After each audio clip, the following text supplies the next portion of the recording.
close your eyes and imagine the year 1750. You are standing on a quiet hill in the English countryside. The air is sweet with the scent of damp grass and wood smoke.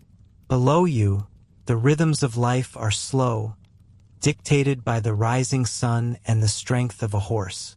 But look closer at the horizon. A dark plume of coal smoke begins to rise, marking the birth of a giant. You step forward into a world where the muscle of man is being replaced by the iron heart of a machine. Can you hear the rhythmic thumping of the piston? It is the sound of a new age. You are about to witness the moment everything changes, from the clothes on your back to the very ground beneath your feet. Welcome to the dawn of the Industrial Revolution, where fire and water combine to conquer the world. Close your eyes for a moment and forget everything you know about the modern world. Forget the hum of the refrigerator in your kitchen, the distant roar of a highway, and the blue glow of the screen you are likely holding. In fact, try to forget the very idea of a machine as something that moves on its own. To understand the revolution that is about to sweep across the globe, you must first understand the silence that preceded it. It is a crisp morning in the year 1700. You are waking up in a small cottage in a village nestled in the rolling hills of the English countryside. There is no alarm clock to jar you from your sleep. Instead, you wake to the soft, gray light of dawn filtering through a small, leaded glass window. The air in your room is cold, so cold that you can see your breath hanging in the air like a ghost. You pull your heavy, hand-woven wool blanket tighter around your shoulders, dreading the moment you have to step onto the dirt floor. This world you live in is small. It is incredibly, almost unimaginably small. Most people you know have never traveled more than 10 or 15 miles from the place where they were born. To go further would require a horse, which you likely do not own, or a long journey on foot over roads that are little more than muddy ruts in the ground. The next village over is a distant land, and the great city of London might as well be on the moon. Your entire universe is defined by the distance you can walk between sunrise and sunset. You get out of bed and begin your day. There is no switch to turn on the lights. If you want to see in the dark, you must strike a flint against steel to catch a spark on a piece of charred cloth. Then carefully transfer that tiny flame to a tallow candle made of rendered animal fat. The candle flickers and smokes, casting long, dancing shadows against the stone walls. It smells of scorched grease, but it is the only light you have. As you step outside, the first thing you notice is the sound. Or rather, the lack of it. There is no mechanical thrum. There is no background static of electricity. You hear the lowing of a cow in a nearby barn, the rhythmic thud of a neighbor chopping wood, and the chirping of birds in the hedgerow. These are the sounds of the world as it has been for thousands of years. It is a world powered by muscles, by wind, and by water. If you want to move something, you use your own back or the strength of an ox. If you want to grind grain into flour, you take it to the stone mill by the river, where the weight of the flowing water slowly turns a massive wooden wheel. If you want to sail across the ocean, you are entirely at the mercy of the breeze. If the wind dies, you stop. If the river freezes, the mill stops. If your horse tires, you stop. Human progress is tethered to the natural world by a very short leash. Think about the clothes you are wearing. In your time, in the 1700s, a shirt is not something you simply buy at a store. A shirt is a luxury that represents hundreds of hours of human labor. It started with the sheep you can see grazing on the hillside. Someone had to shear that sheep by hand. Someone, perhaps your mother or your sister, had to sit by the fire for weeks on end, using a spinning wheel to turn that raw wool into thread. The spinning wheel is the most advanced piece of technology in your home, a simple wooden device powered by a foot pedal. After the thread is spun, it goes to a weaver.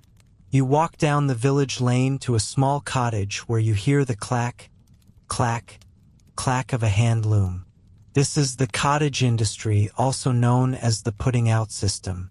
There are no factories here. Production happens in the home, in the spare moments between cooking meals and tending to the garden. The weaver throws a wooden shuttle back and forth by hand, interlacing the threads inch by painful inch.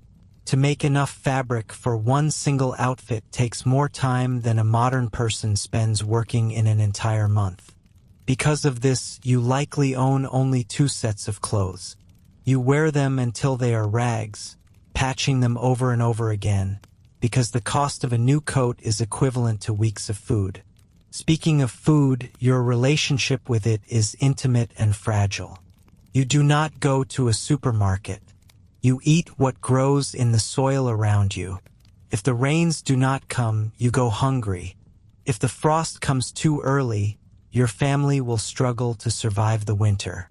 You are not a consumer in the way we think of it today.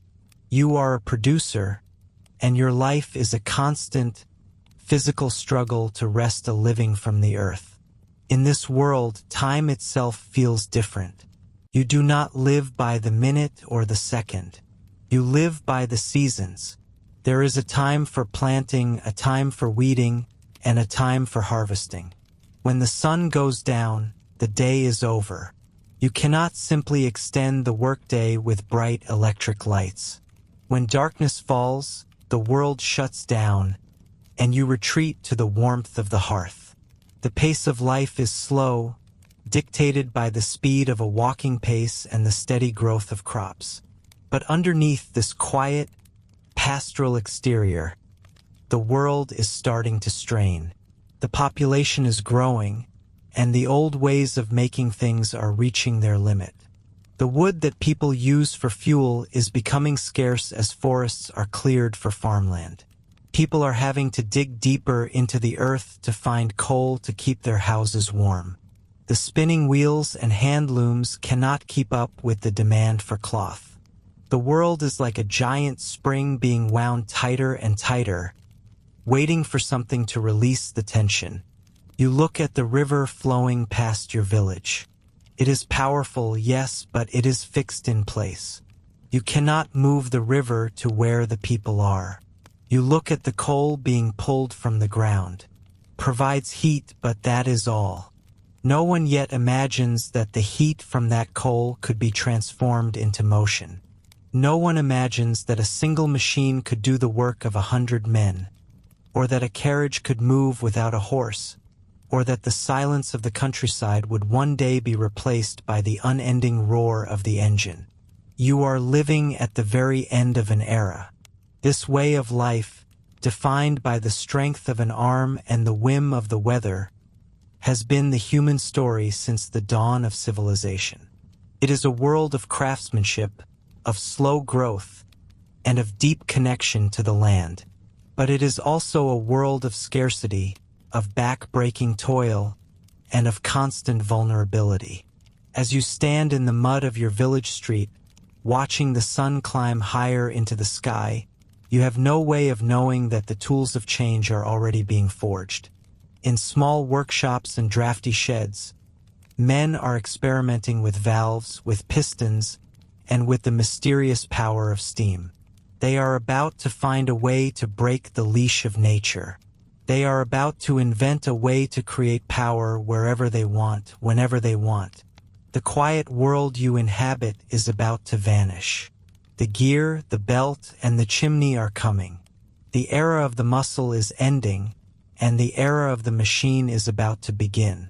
You do not know it yet, but the very fabric of human existence is about to be rewoven into something entirely new, something faster, louder, and more powerful than anything the world has ever seen.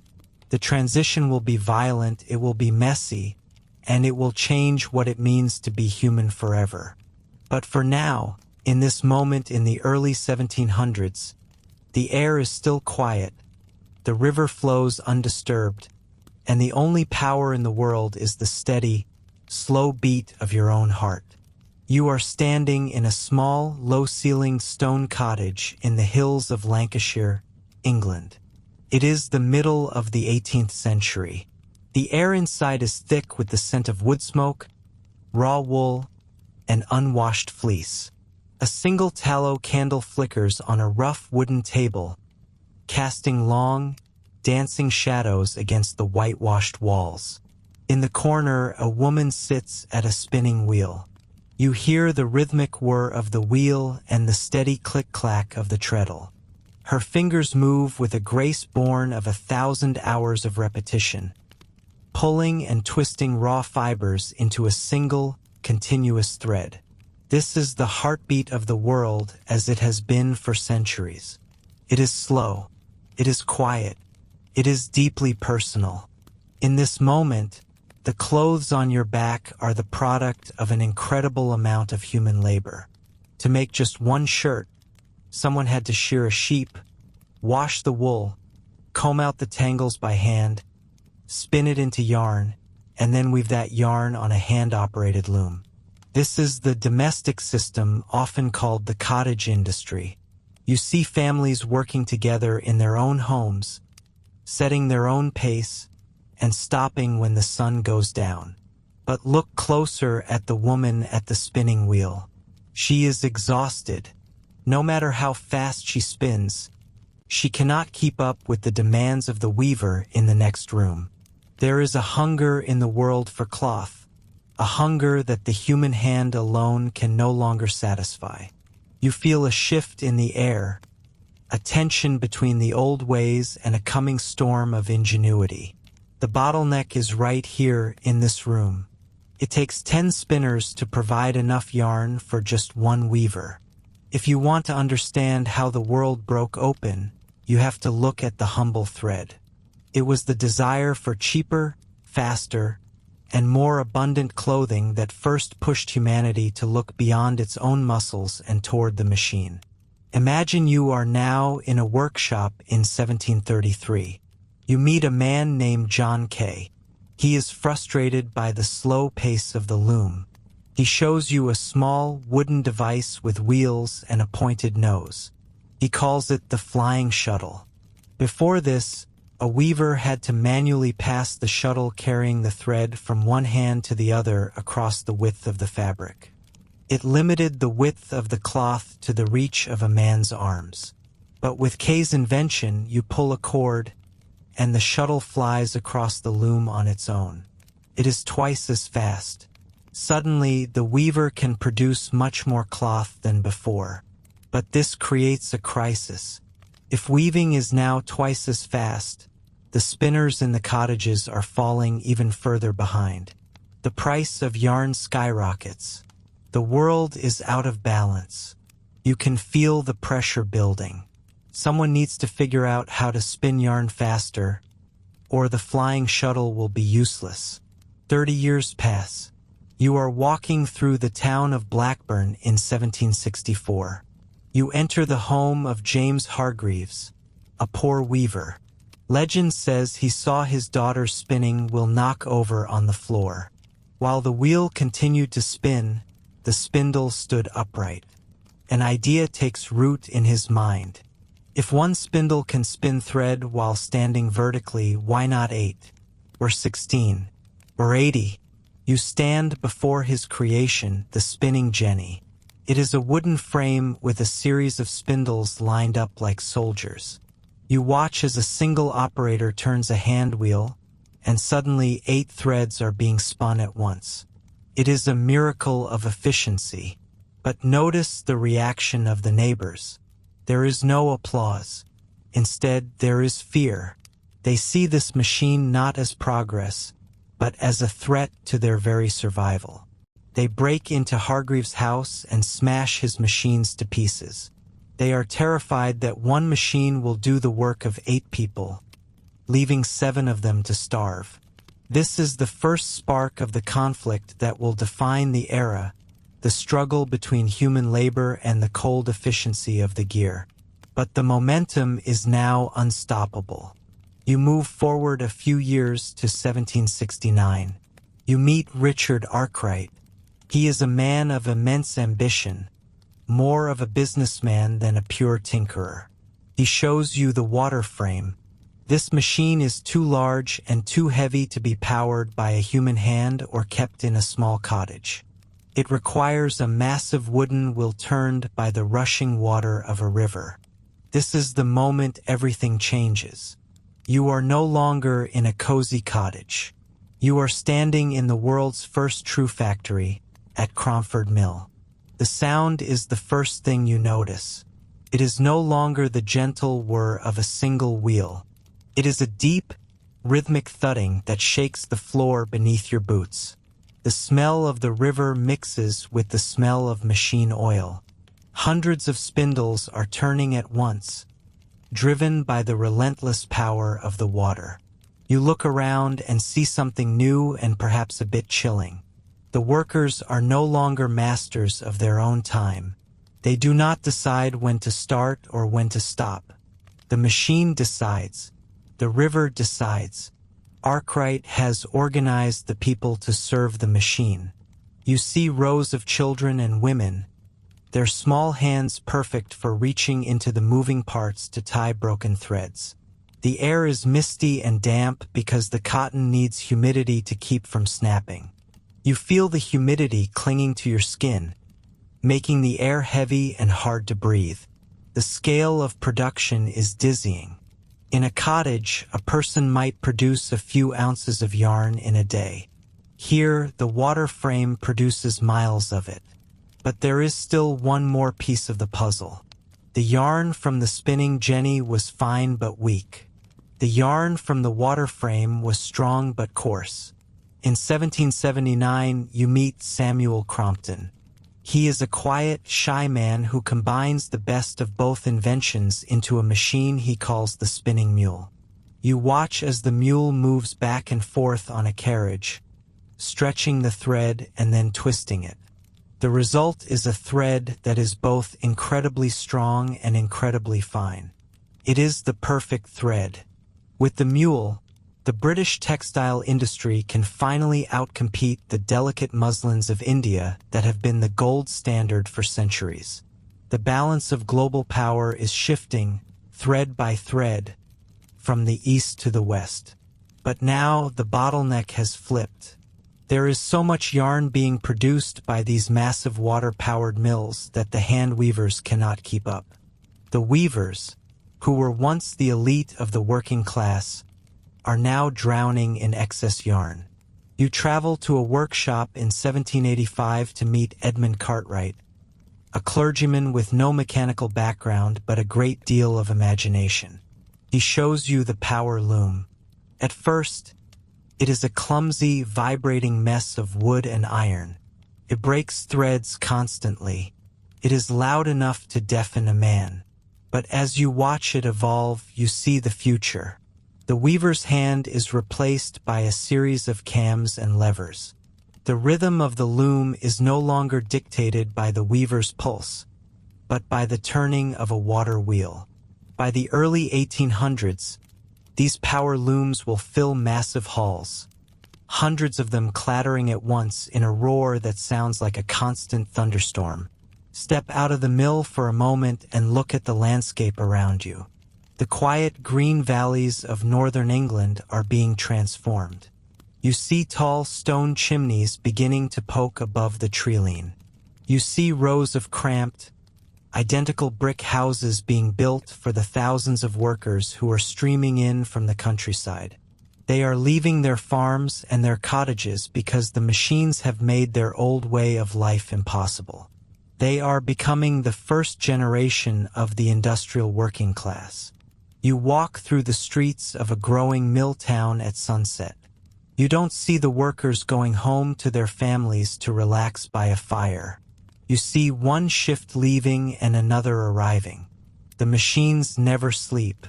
They don't get tired. They don't need to rest. To keep the machines profitable, the humans must adapt to the machine's schedule. You hear the ringing of a loud bell, a sound that now commands the lives of thousands.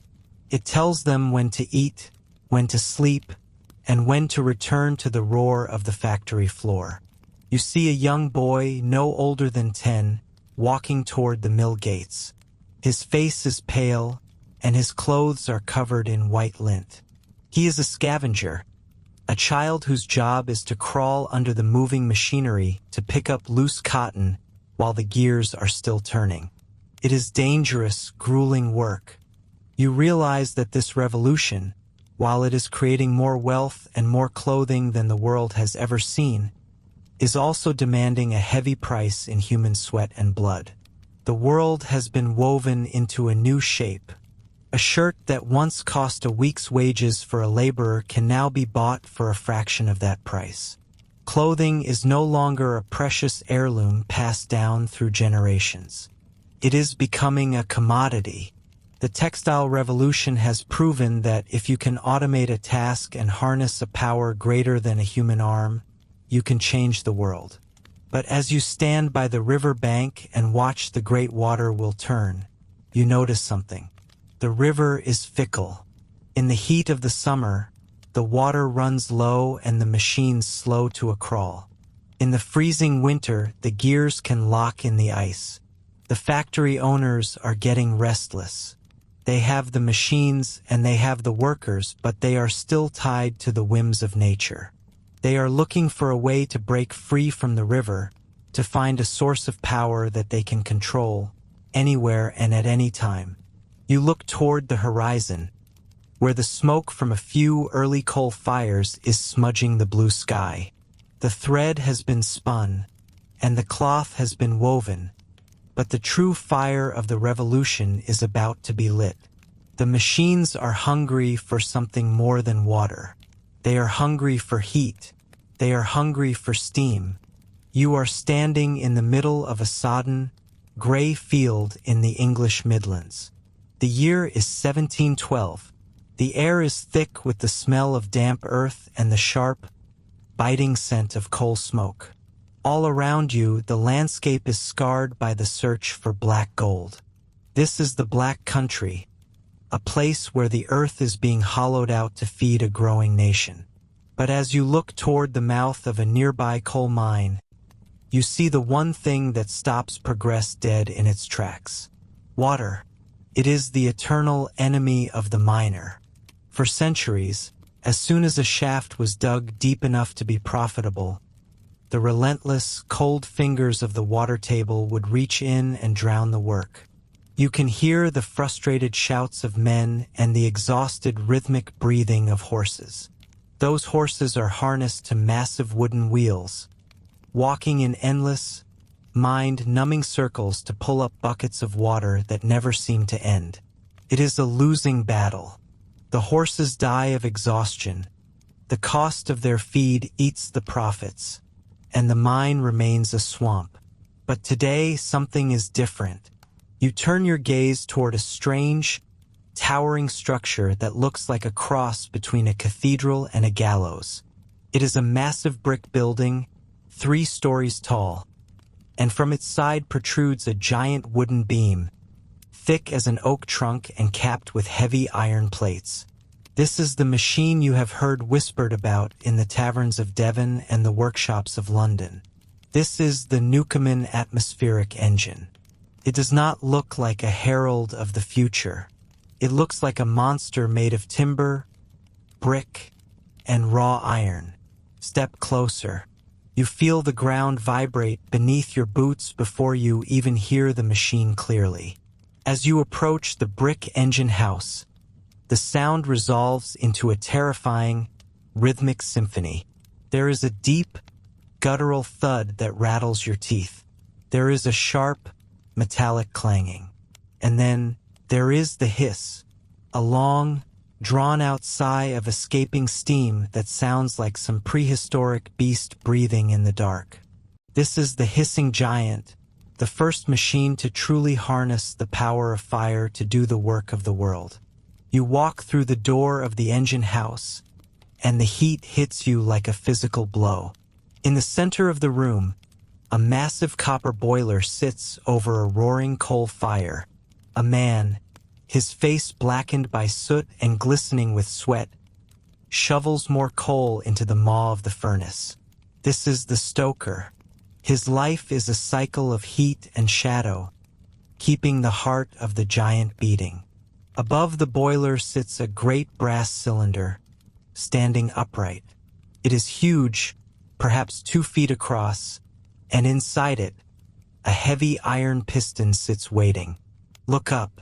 High above your head, the massive wooden beam, the walking beam, is tilted. One end is connected to the piston in the cylinder, and the other end disappears through an opening in the wall, connected to a long rod that plunges hundreds of feet down into the dark, flooded depths of the mine. The beam is poised. The machine is ready. You watch as the cycle begins. A valve creaks open, and a rush of hot, white steam from the boiler rises up, filling the cylinder beneath the piston.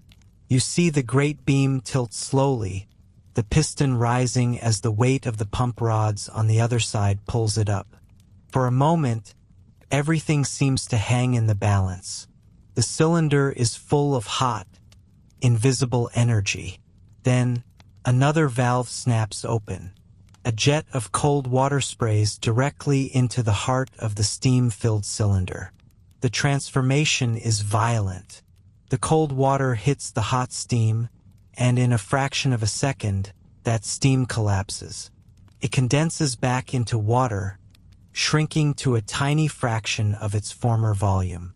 In that instant, a vacuum is created inside the brass cylinder. This is the secret. This is the magic of the atmospheric engine. It is not the steam itself that does the work. It is the absence of it. You feel the air pressure in the room shift. Outside, the entire weight of the Earth's atmosphere, miles and miles of air stacked above you, is pressing down. With a vacuum inside the cylinder, there is nothing to push back. The weight of the world itself slams the piston down. The massive wooden beam groans under the strain, its iron chains clanking as it is yanked downward with the force of thousands of pounds. On the other side of the wall, that downward stroke pulls the pump rods up from the depths of the mine. Suddenly, a torrent of water gushes out of a pipe near the mine head. It is a flood of clear, cold water that has been trapped underground for millions of years, now being vomited out onto the surface by the power of the vacuum.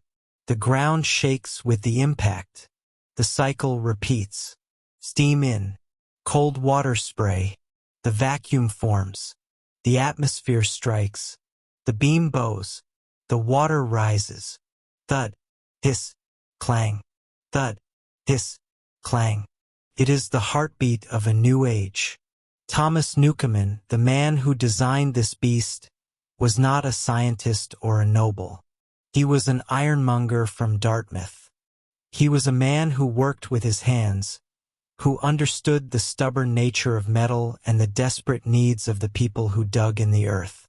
He spent over a decade tinkering, failing, and refining this idea. He knew that if he could solve the problem of the water, he could unlock the riches of the world. And standing here, watching this hissing giant work, you realize he has done it. The scale of it is staggering for someone used to the power of a horse or a water wheel. This engine at Dudley Castle can do the work of 20 or 30 horses, and it never gets tired. It does not need to sleep. It does not need to eat hay. It only needs coal, and as luck would have it, it is sitting right on top of a mountain of it. You see the miners standing nearby, watching the water pour out of the pump. There is a look of awe on their faces, mixed with a touch of fear. They have never seen anything so powerful, so mechanical, so relentlessly alive. But look closer at the machine, and you will see its flaws. It is a primitive thing. It is incredibly wasteful. Every time that cold water sprays into the cylinder to create the vacuum, it cools the brass walls down. Then, when the next puff of steam comes in, much of it is wasted just trying to heat the metal back up again.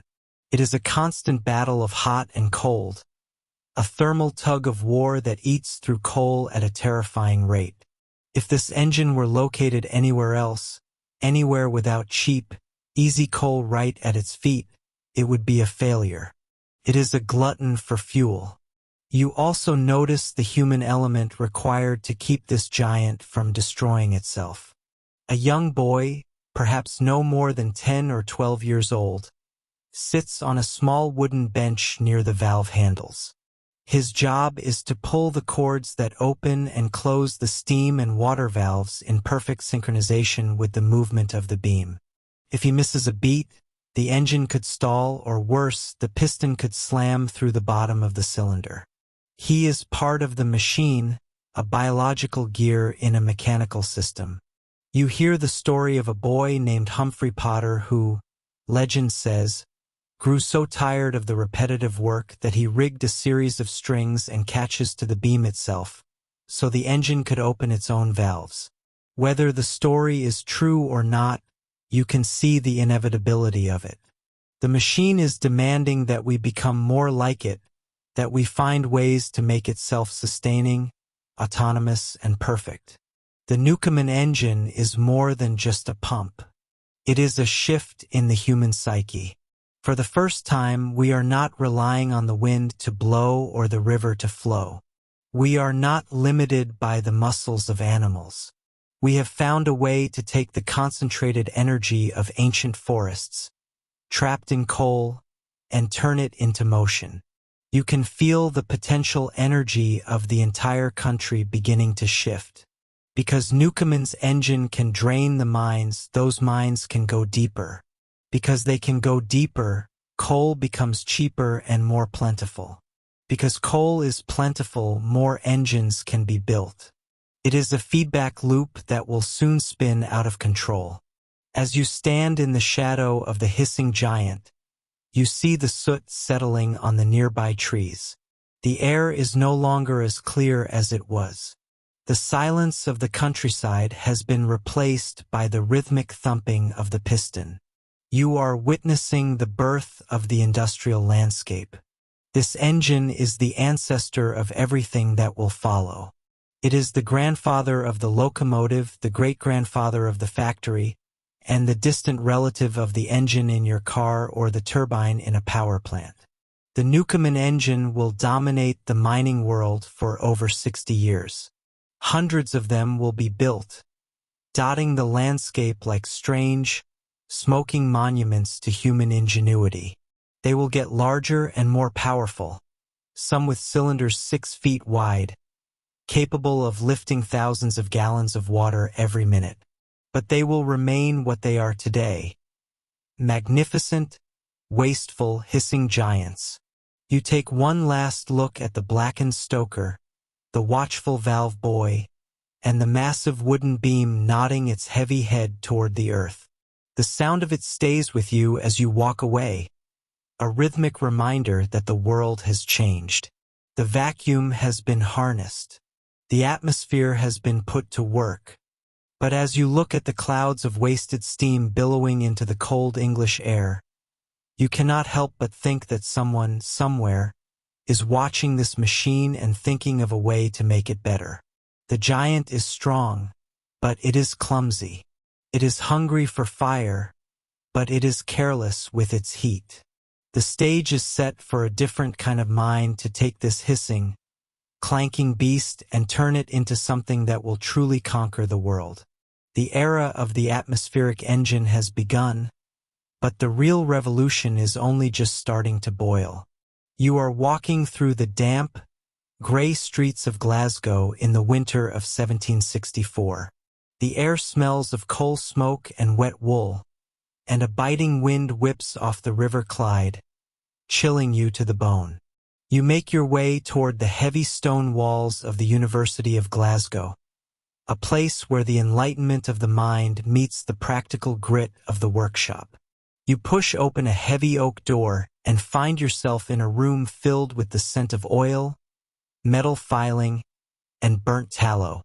In the center of the room stands a young man with a furrowed brow and soot-stained fingers.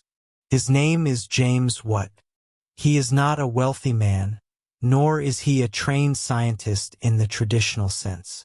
He is a mathematical instrument maker, a man who spends his days repairing delicate compasses, telescopes, and scales. But today he is staring at something much larger and far more frustrating. On his workbench sits a small, brass model of a Newcomen atmospheric engine. You watch as he pours water into the boiler and lights a small fire beneath it. The little machine coughs and sputters into life. You see the piston rise and fall, but it is a sluggish, clumsy movement. What shakes his head in irritation? He tells you that this machine, the very pinnacle of modern technology, is a disaster of inefficiency. To make it work, you have to heat the cylinder with steam to push the piston up, and then you have to drench that same cylinder with cold water to condense the steam and pull the piston down. Every single stroke requires the cylinder to be heated and then cooled, heated and then cooled. You can feel the radiant heat coming off the metal, and you realize the problem immediately. 3/4 of the energy from the coal is being wasted just reheating the iron walls of the machine. It is like trying to boil a kettle of water while sitting it on a block of ice. What looks at you with weary eyes and explains that he has been obsessing over this for months. He is a man prone to deep bouts of melancholy and physical illness, often brought on by the sheer mental strain of his work. But he is also a man who cannot leave a puzzle unsolved. Now, fast forward a few months to a bright Sunday afternoon in May 1765. You are following Watt as he takes a solitary walk across Glasgow Green. The bells of the city are ringing for the afternoon service, but Watt is not thinking of sermons. He is thinking of the nature of heat and the behavior of steam. Suddenly, he stops in his tracks. The wind ruffles his coat, but he doesn't notice. He has just realized that if the steam were condensed in a separate vessel, a chamber connected to the cylinder but kept cold while the cylinder remained hot, the waste would vanish. He tells you later that the idea came to him in a flash of clarity so bright it felt like a physical shock. He would create a separate condenser. The cylinder would stay at the temperature of the boiling steam, and the condenser would stay as cold as the Scottish winter. The efficiency of the engine would triple in an instant. This is the moment the world shifts. This is the bridge between a clever pump used in coal mines and a power source that can drive a civilization. But an idea is not a machine. You walk with Watt through the long, lean years that follow. You see him struggle with debt and despair. The technology of the time is not yet ready for his vision. He needs cylinders bored with the precision of a cannon, but the blacksmiths of the era are used to rough work. He needs valves that do not leak and pistons that fit snugly. He loses his first major investor, John Roebuck, to bankruptcy. What is nearly broken, forced to take jobs surveying canals just to keep bread on the table. He tells you that of all things in the world, there is nothing so foolish as inventing. But then you travel with him south, leaving the misty hills of Scotland for the blackened, industrial heart of England. You arrive in Birmingham, a city of 1,000 trades, where the air hums with the sound of hammers and the glow of 100 forges. Here you meet the man who will change everything for James Watt. His name is Matthew Boulton. Boulton is the polar opposite of Watt. Where Watt is quiet, anxious, and thin, Boulton is a titan of commerce, a man of boundless energy, charisma, and wealth. He owns the Soho Manufactory, the most advanced factory in the world. You walk through the halls of Soho and see hundreds of workers producing everything from silver buttons to fine clocks. Boulton does not just want to build a pump for a mine. He tells you with a sparkle in his eye that he sells what the whole world desires, and that is power. The partnership between Watt and Bolton is one of the most important alliances in human history. Bolton provides the capital, the skilled craftsmen, and the relentless marketing. Watt provides the genius. You watch as they work together to perfect the design. They find a man named John Wilkinson, a master ironmonger who has invented a new way to bore cannons with incredible accuracy. Wilkinson applies this technique to Watt's cylinders, and for the first time the steam is trapped. Cannot escape through gaps in the metal. The engine breathes with a rhythmic, powerful pulse. You stand in the engine house of a Cornish tin mine in 1777 to witness one of their first great triumphs. The noise is deafening. The hiss of steam is like a cornered viper, and the massive iron beam, several tons of solid metal, rocks back and forth with a terrifying grace. You see the water being pulled from the depths of the earth, thousands of gallons a minute, allowing the miners to reach veins of or that had been drowned for decades. The mine owners are stunned. The Watt engine uses less than a third of the coal of a Newcomen engine. It is a miracle of the age. But Watt and Bolton do not stop there. You see them back in the workshop in Birmingham, where Watt is working on his next great challenge. Up until now, steam engines have only been able to pull and push, a linear motion perfect for pumping water. But the world needs rotative motion. It needs wheels to turn. The textile mills of the north are still tied to the banks of rivers, relying on the fickle flow of water to turn their looms. If Watt can make his engine turn a shaft, he can put a factory anywhere. You watch as Watt experiments with gears. He cannot use a simple crank because a rival has stolen the idea and patented it. So Watt invents something even more ingenious, the sun and planet gear. You see the gears dancing around each other, a complex mechanical ballet that converts the up and down motion of the piston into the smooth, continuous rotation of a flywheel. He adds a double acting system, where steam pushes the piston from both the top and the bottom, doubling the power. He adds a centrifugal governor, two metal balls spinning on a spindle that rise and fall to automatically regulate the speed of the engine. You stand in a cotton mill in 1785, and for the first time you do not hear the rushing of a river. Instead, you hear the steady, rhythmic thumping of a Bolton and Watt engine in the basement. Overhead, hundreds of spinning jennies are whirring, powered by leather belts connected to the engine's turning shaft. The factory is no longer a prisoner of geography. Can be built in the heart of a city, near the workers and the transport hubs. By the time James Watt retires, his name is synonymous with power. You see him in his old age, a man finally at peace, his invention having transformed the landscape of Britain and soon the world. He has given humanity a way to master the forces of nature, to create energy wherever and whenever it is needed. As you look at the towering chimneys beginning to rise across the horizon, you realize that the world you knew is gone. The era of muscle and water is ending. The era of the machine has truly arrived, and the heat of the steam is now the heartbeat of the modern world. The Scottish genius has turned a flickering flame into a roaring fire that will light the path of the future. You are standing at the edge of a jagged hole in the earth, and the air around you has changed. Gone is the scent of blooming heather or the damp mist of the Scottish Highlands. Here, in the heart of the English Midlands, the air is thick, heavy, and tastes of sulfur and grit. You look at your hands, and already, a fine layer of soot has settled into the lines of your palms. This is the doorstep of a new world, a world that does not look up at the sun for its power, but looks down into the crushing darkness of the deep. To understand why you are standing here, you must understand that the old world is literally burning out. For centuries, humanity lived on the interest of the sun. You burned wood that grew in your lifetime.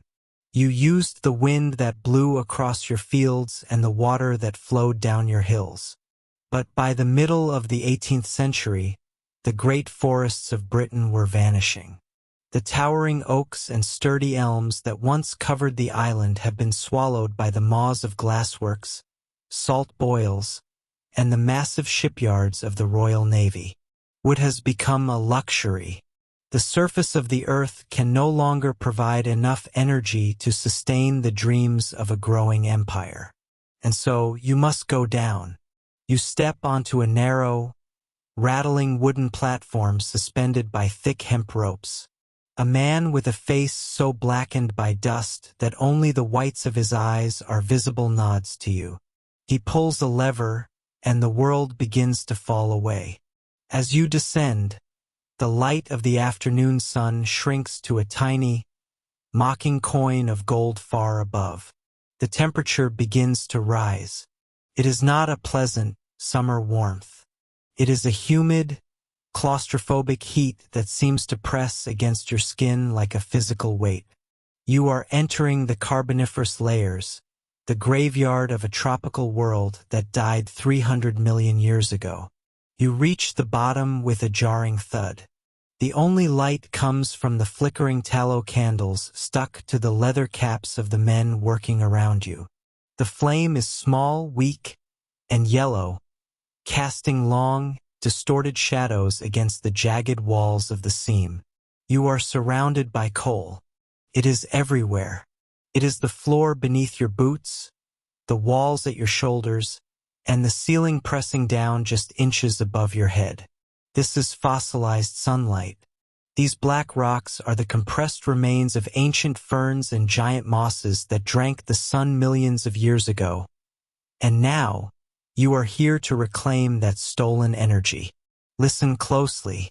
Do you hear that rhythmic, heavy thumping? It sounds like the heartbeat of a giant. That is the steam engine you encountered before, but here it has a singular, desperate purpose.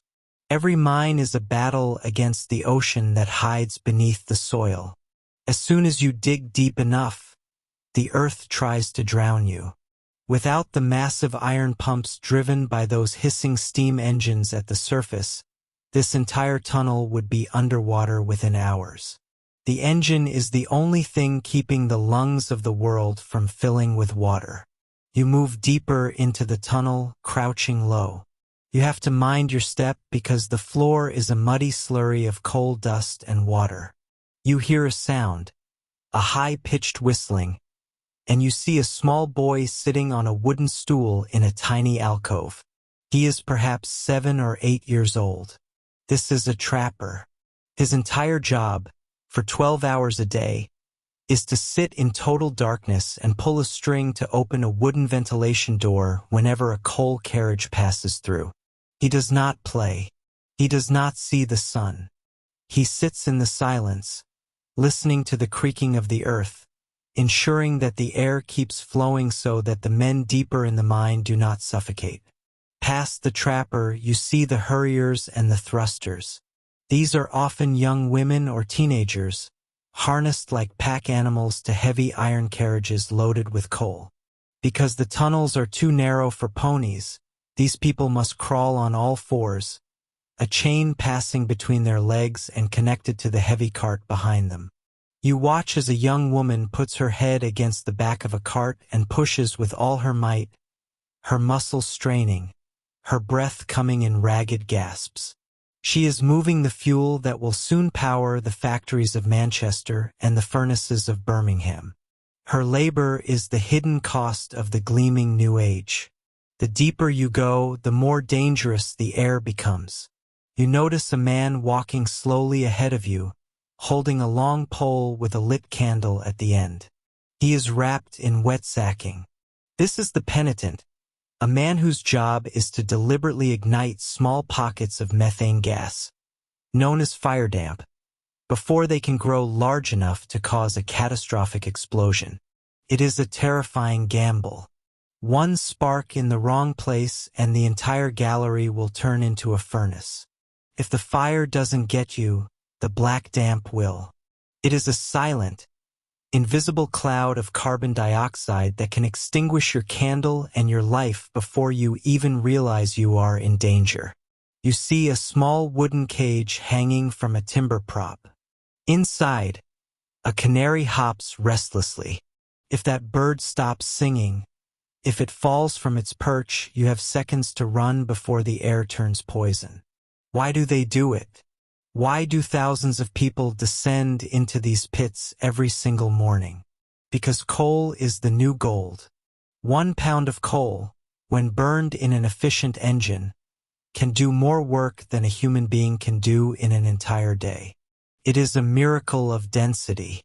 A single wagon of this black stone can move a ship across an ocean or turn 1,000 spindles in a textile mill. It is the ultimate liberation from the limits of nature.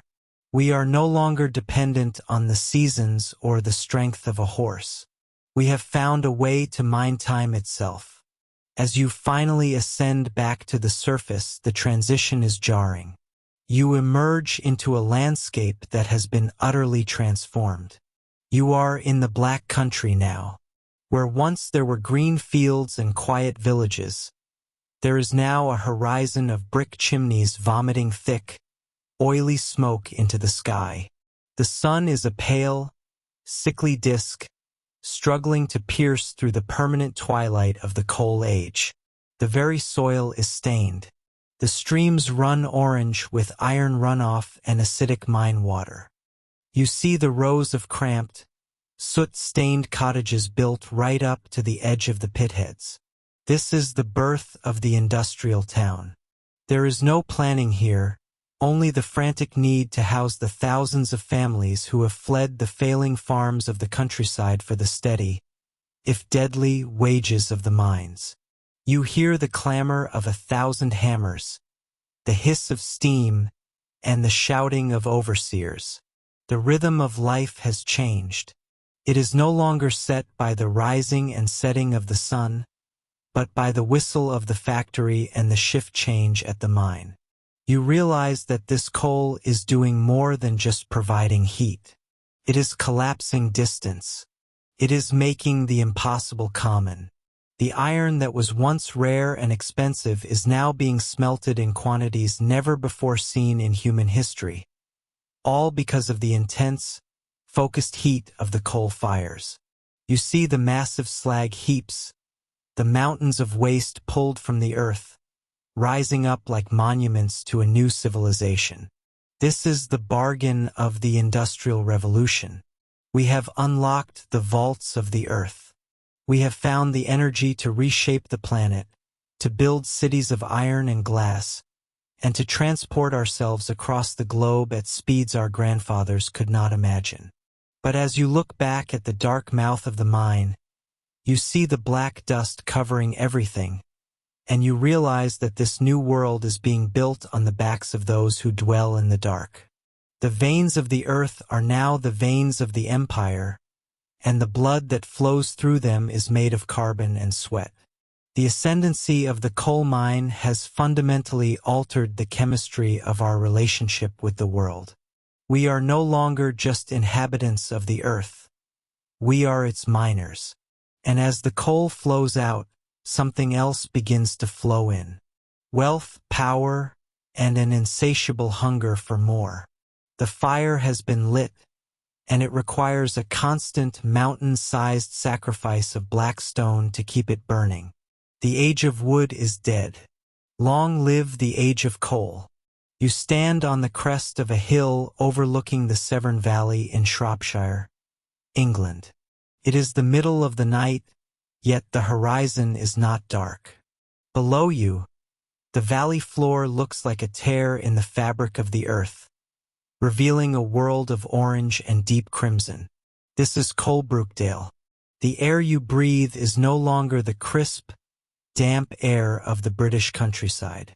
It is heavy with the scent of sulfur, scorched earth, and something metallic that sticks to the back of your throat. As you begin your descent into the valley, the silence of the night is shattered. You hear the rhythmic, earth-shaking thud of massive water wheels and the roar of air being forced through giant bellows. You are walking into the throat of the Industrial Revolution. Before this moment, iron was a precious thing. It was the material of the blacksmith, the artisan, and the armorer. It was expensive, difficult to produce, and limited by the very forests that covered the land. To make iron, you needed heat, and for centuries that heat came from charcoal. You can imagine the problem. To make charcoal, you have to burn wood. To make enough iron to build a nation, you would have to level every forest in Europe. By the early 1700s, the great woods of Britain were thinning. The price of charcoal was skyrocketing, and the iron industry was hitting a wall. The world was hungry for metal, but it was starving for fuel. You walk closer to the heart of the works, and you see a man named Abraham Darby. He is watching a tall, stone structure that looks like a chimney from the outside but contains a literal inferno within. This is the blast furnace.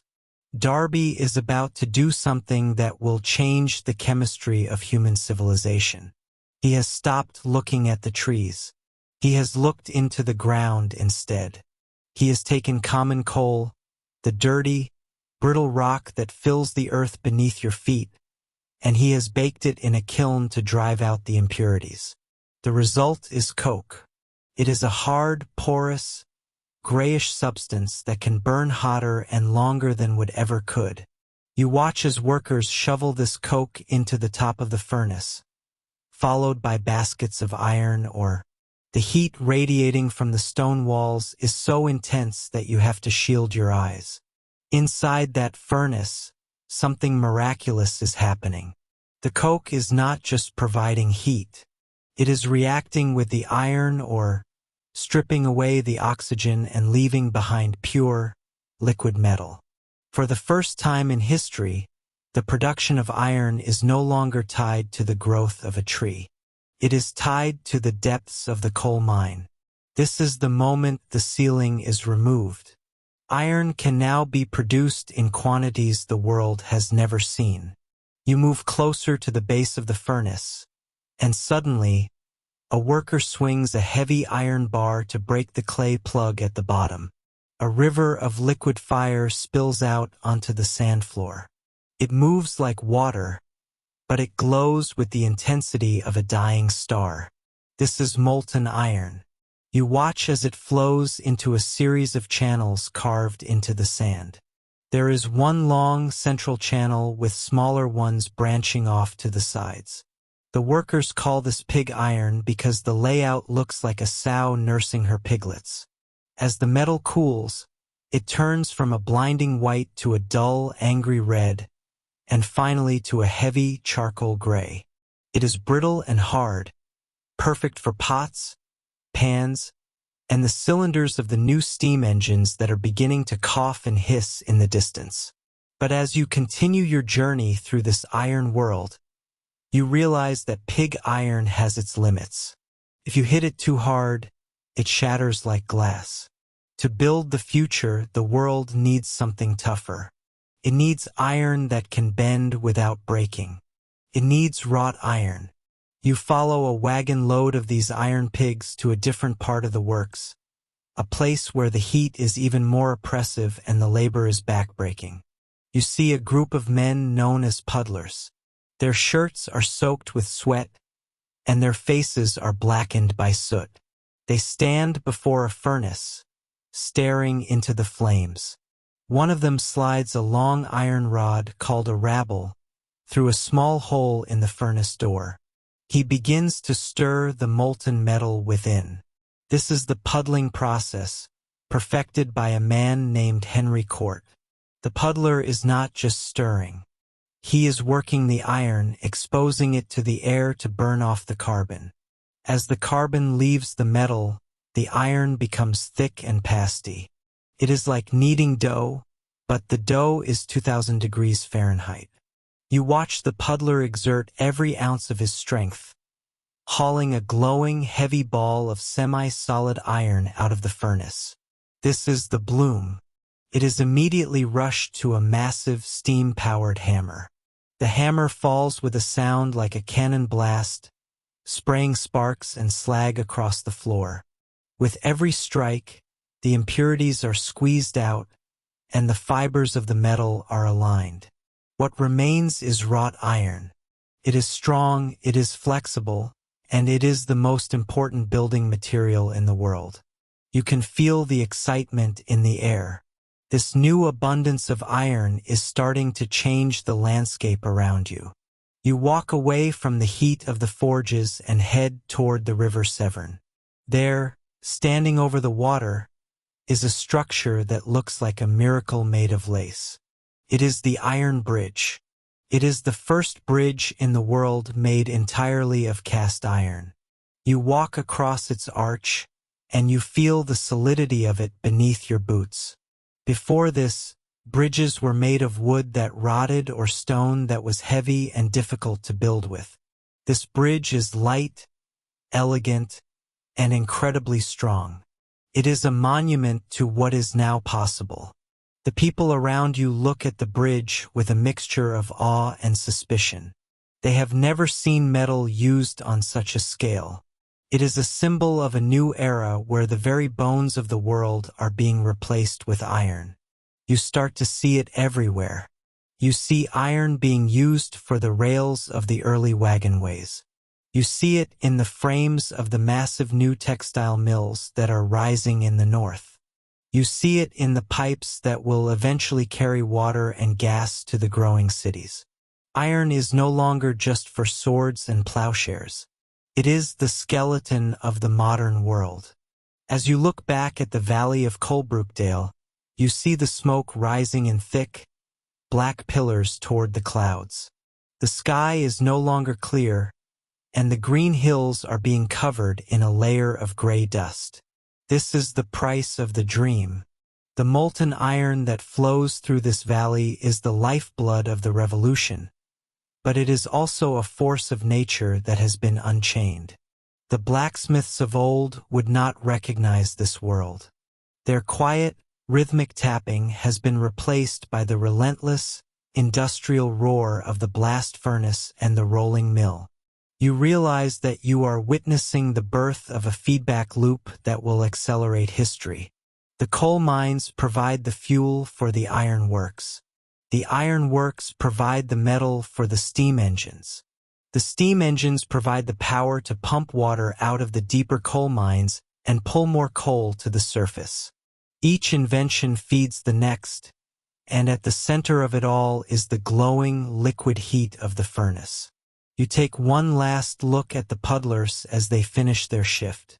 They are exhausted, their bodies worn down by the heat and the repetitive motion, but they have forged something that will outlast them by centuries. They have turned the raw materials of the earth into the tools of human ambition. The age of iron is not just about metal. It is about the ability to scale up human dreams. It is about moving from the small scale to the massive, from the hand-crafted to the mass-produced. The world you are standing in is loud, dirty, and dangerous, but it is also vibrating with a new kind of energy. You can feel it in the ground. The iron rails are spreading like veins across the countryside, and the steam engines are getting bigger, stronger, and more hungry. The molten dreams of the Severn Valley are hardening into the reality of a global empire. You walk away from the glow of the furnaces, heading into the darkness of the night, but you know that the world will never truly be dark again. The fires have been lit, and the iron has been cast. The foundation of the future is being laid, hammer blow by hammer blow, in the heat of the forge. You find yourself standing on the edge of a muddy embankment in the English countryside. The year is 1830. If you had stood in this exact spot just 5 years earlier, the only sounds you would have heard were the lowing of cattle, the rustle of wind through the hedgerows, and perhaps the distant, rhythmic thud of a woodcutter's axe. The world moved at the pace of a walking horse, a speed that had remained unchanged since the time of the Romans. But today the air feels different. It is heavy with a strange, acrid scent of sulfur and burnt coal. The ground beneath your boots is beginning to thrum with a low, rhythmic vibration that you feel in your teeth before you hear it in your ears. Then you see it. A plume of thick, black smoke rises above the trees, cutting a dark scar across the pale blue sky. A mechanical shriek tears through the silence, a sound so alien and powerful that it sends birds scattering in a panicked cloud. Rounding the bend comes a beast of iron and brass. It is the rocket, George Stephenson's marvel of engineering. As it roars past you, moving at the unthinkable speed of nearly 30 miles per hour, your world changes forever. You are witnessing the birth of the railway age, the moment when humanity finally broke the speed of the horse and shackled the power of fire and water to the earth itself. To understand how we reached this moment, you have to look down at your feet. For centuries, the biggest enemy of progress was the mud. You know the struggle of a heavy wagon sinking axle deep into a rain-soaked road, the horses straining until their hearts nearly burst. The solution started in the dark, cramped tunnels of the coal mines. Long before the steam engine, miners realized that a horse could pull much more weight if the wheels of the cart ran on wooden rails. Eventually, these rails were covered in iron, and then made entirely of iron. These were the first tracks, the ancestors of the steel veins that would soon pulse across the entire globe. But the rails were only half of the equation. They needed a heart, a source of power that did not need to eat or sleep. You remember the massive, stationary steam engines of James Watt that we saw in the factories. They were giants, fixed in place, turning wheels and driving looms. The challenge was to shrink that power, to make it high pressure and light enough to carry itself. It was a terrifying prospect. Many early engineers feared that high-pressure steam was nothing more than a localized explosion waiting to happen. And they were often right. But men like Richard Trevithick and later George Stephenson were gamblers. They believed that if you could harness that volatile energy, you could move the world. Imagine the scene at the Rainhill trials in 1829. It was a high-stakes competition to decide which locomotive would be used for the new Liverpool and Manchester Railway. You would have seen thousands of spectators gathered, some cheering, others waiting for a spectacular disaster. There were several entries, but Stephenson's rocket was the clear victor. It was not just a machine, it was a synthesis of genius. It used a multitubular boiler to create steam faster, and turned the exhaust steam back into the chimney to create a powerful draft for the fire. It was elegant, fierce, and undeniably fast. When the Liverpool and Manchester Railway opened, it was the first time that you could travel between two major cities on a scheduled, steam-powered service.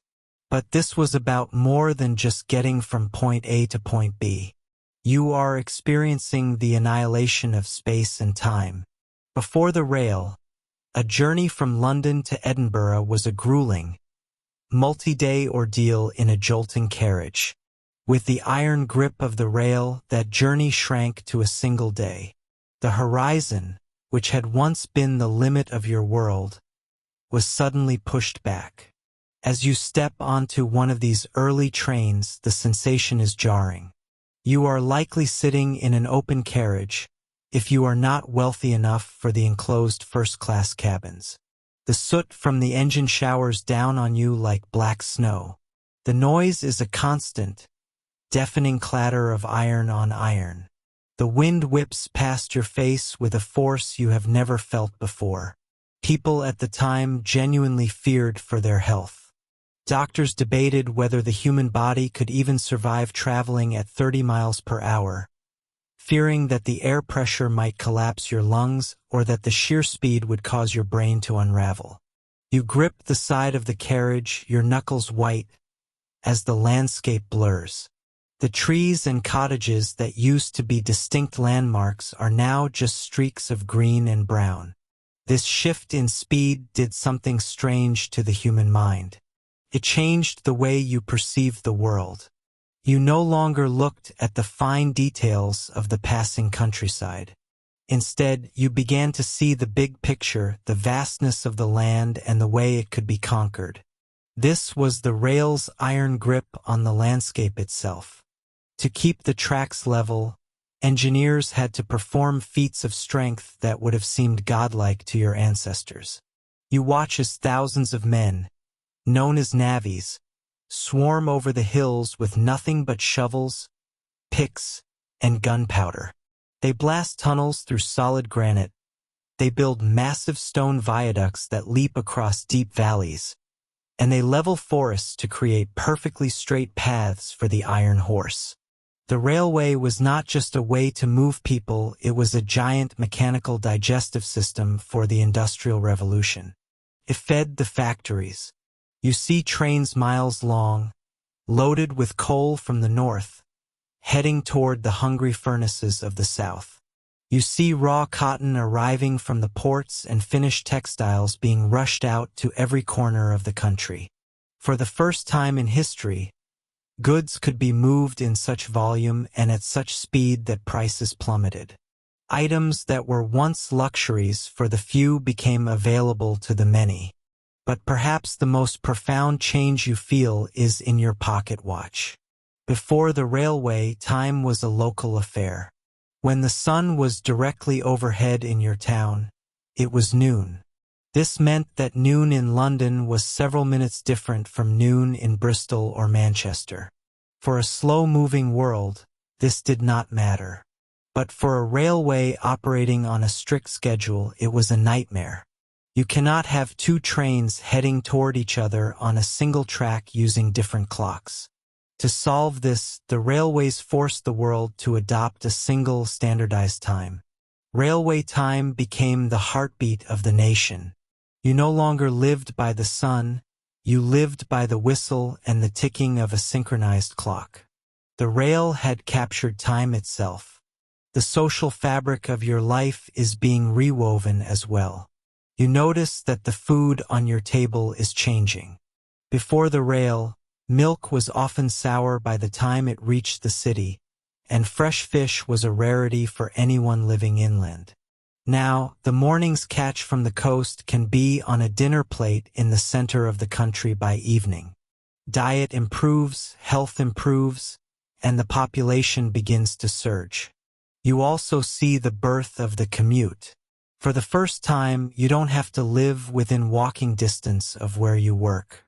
Suburbs begin to bloom like wildflowers along the railway lines, pushing the boundaries of the city further and further into the countryside.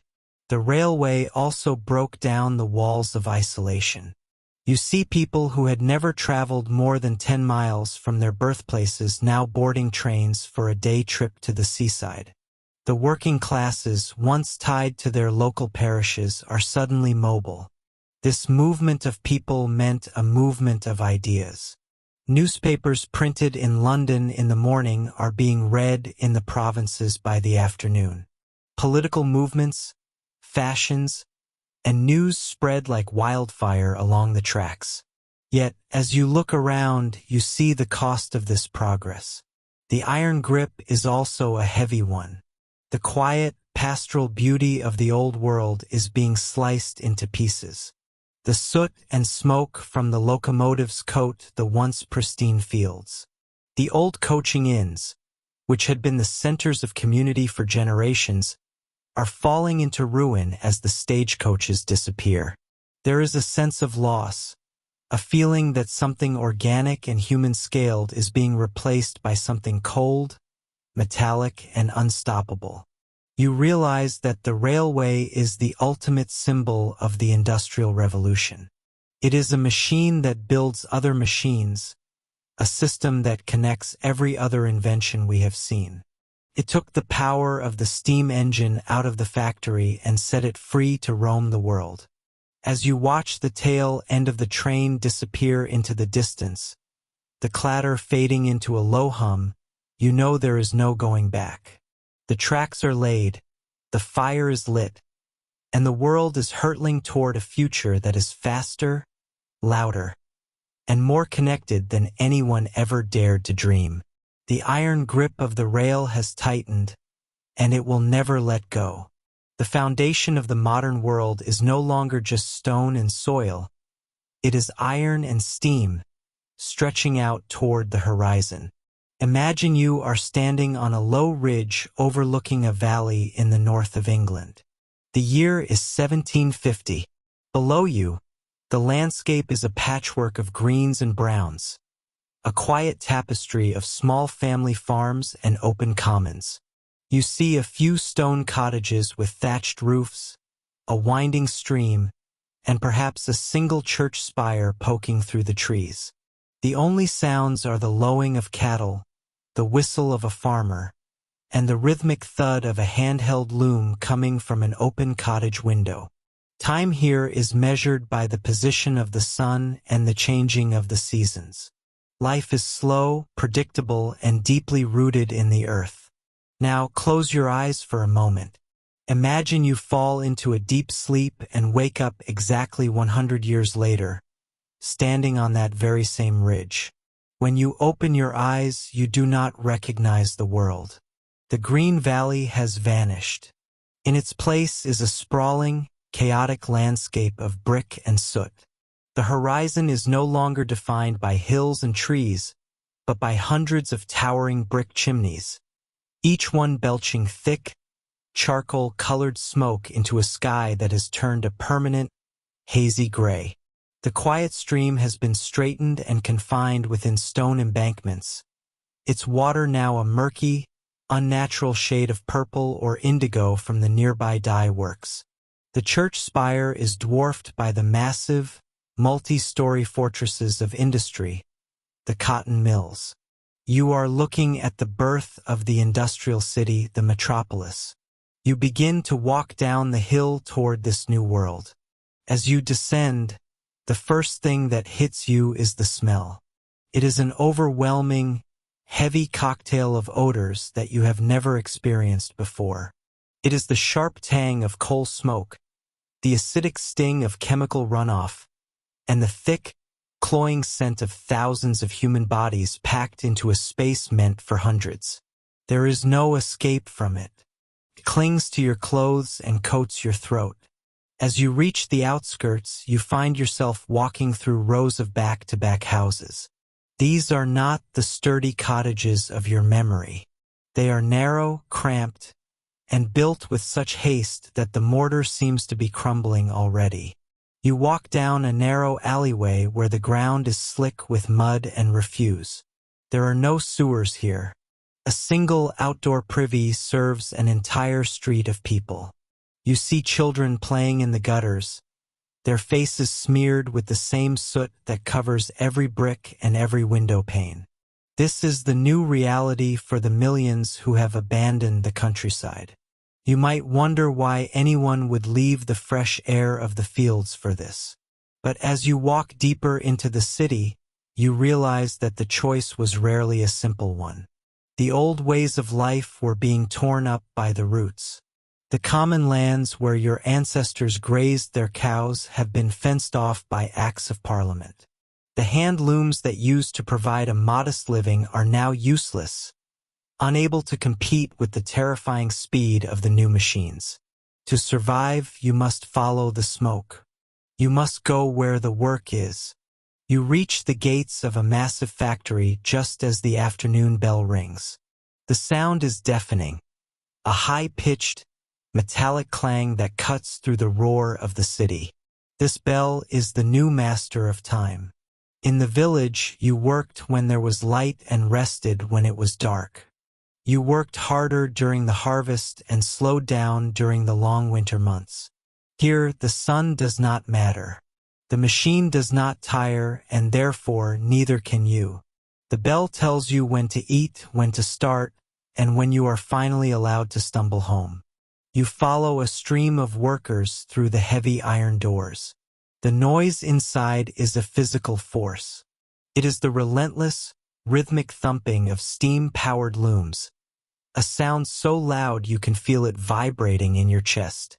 Hundreds of women and children move with mechanical precision, their bodies becoming extensions of the iron frames they tend. You notice the humidity is stifling, kept high to prevent the cotton threads from snapping. The air is thick with white dust, floating like a ghostly snow that settles in the lungs of everyone present. As you watch, you realize that this is not just a change in technology. It is a fundamental shift in what it means to be human. In the old world, a craftsman saw a project through from beginning to end. He had a sense of ownership and pride in the finished cloth. Here you are a cog. You perform one repetitive task over and over for 12 or 14 hours a day. The connection between the worker and the product is severed. You leave the factory and head toward the center of the city. The further you walk, the more you see the strange paradox of the industrial age. On one street, you see the desperate poverty of the cellar dwellings where families huddle in the dark and damp. But then you turn a corner and find yourself on a grand boulevard. Here, the buildings are made of fine stone with ornate carvings. You see shops with large glass windows displaying silks, spices, and gleaming silver. You see men in top hats and fine woolen coats, and women in elaborate dresses that were made in the very factories you just left. This is the rise of the middle class. The factory owners, the bankers, the engineers, and the managers are building a world of unprecedented wealth. For them, the city is a place of progress, a testament to human ingenuity and the triumph of the spirit. They see the smoke as the scent of money and the noise as the song of prosperity. They live in suburbs upwind from the factories, where the air is still relatively clear, and they spend their evenings in theaters and tea rooms. You stand at a busy intersection, watching the chaos. Horse-drawn omnibuses rattle over the cobblestones. Carts piled high with raw cotton and finished goods clog the narrow lanes. You see people from every corner of the country and even from across the ocean, drawn together by the gravity of the steam engine.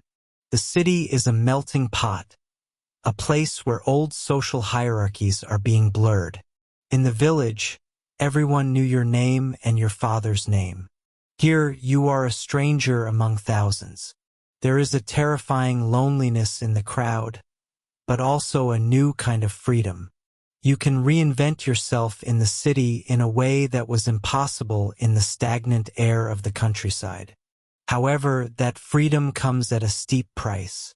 You look at the dark, sluggish river nearby. You remember it as a place where you could fish or swim. Now it is a conveyor belt for filth. The industrial city has grown so fast that it has outpaced the human ability to manage it. Disease, especially cholera and typhoid, stalks these streets like a silent predator.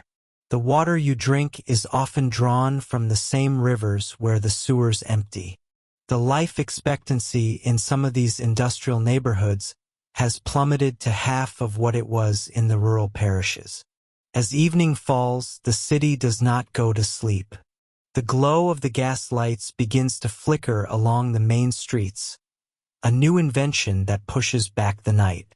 The factories continue to hum, their windows glowing like the eyes of giants. The shift changes, and a new army of tired souls trudges into the heat while others trudge out.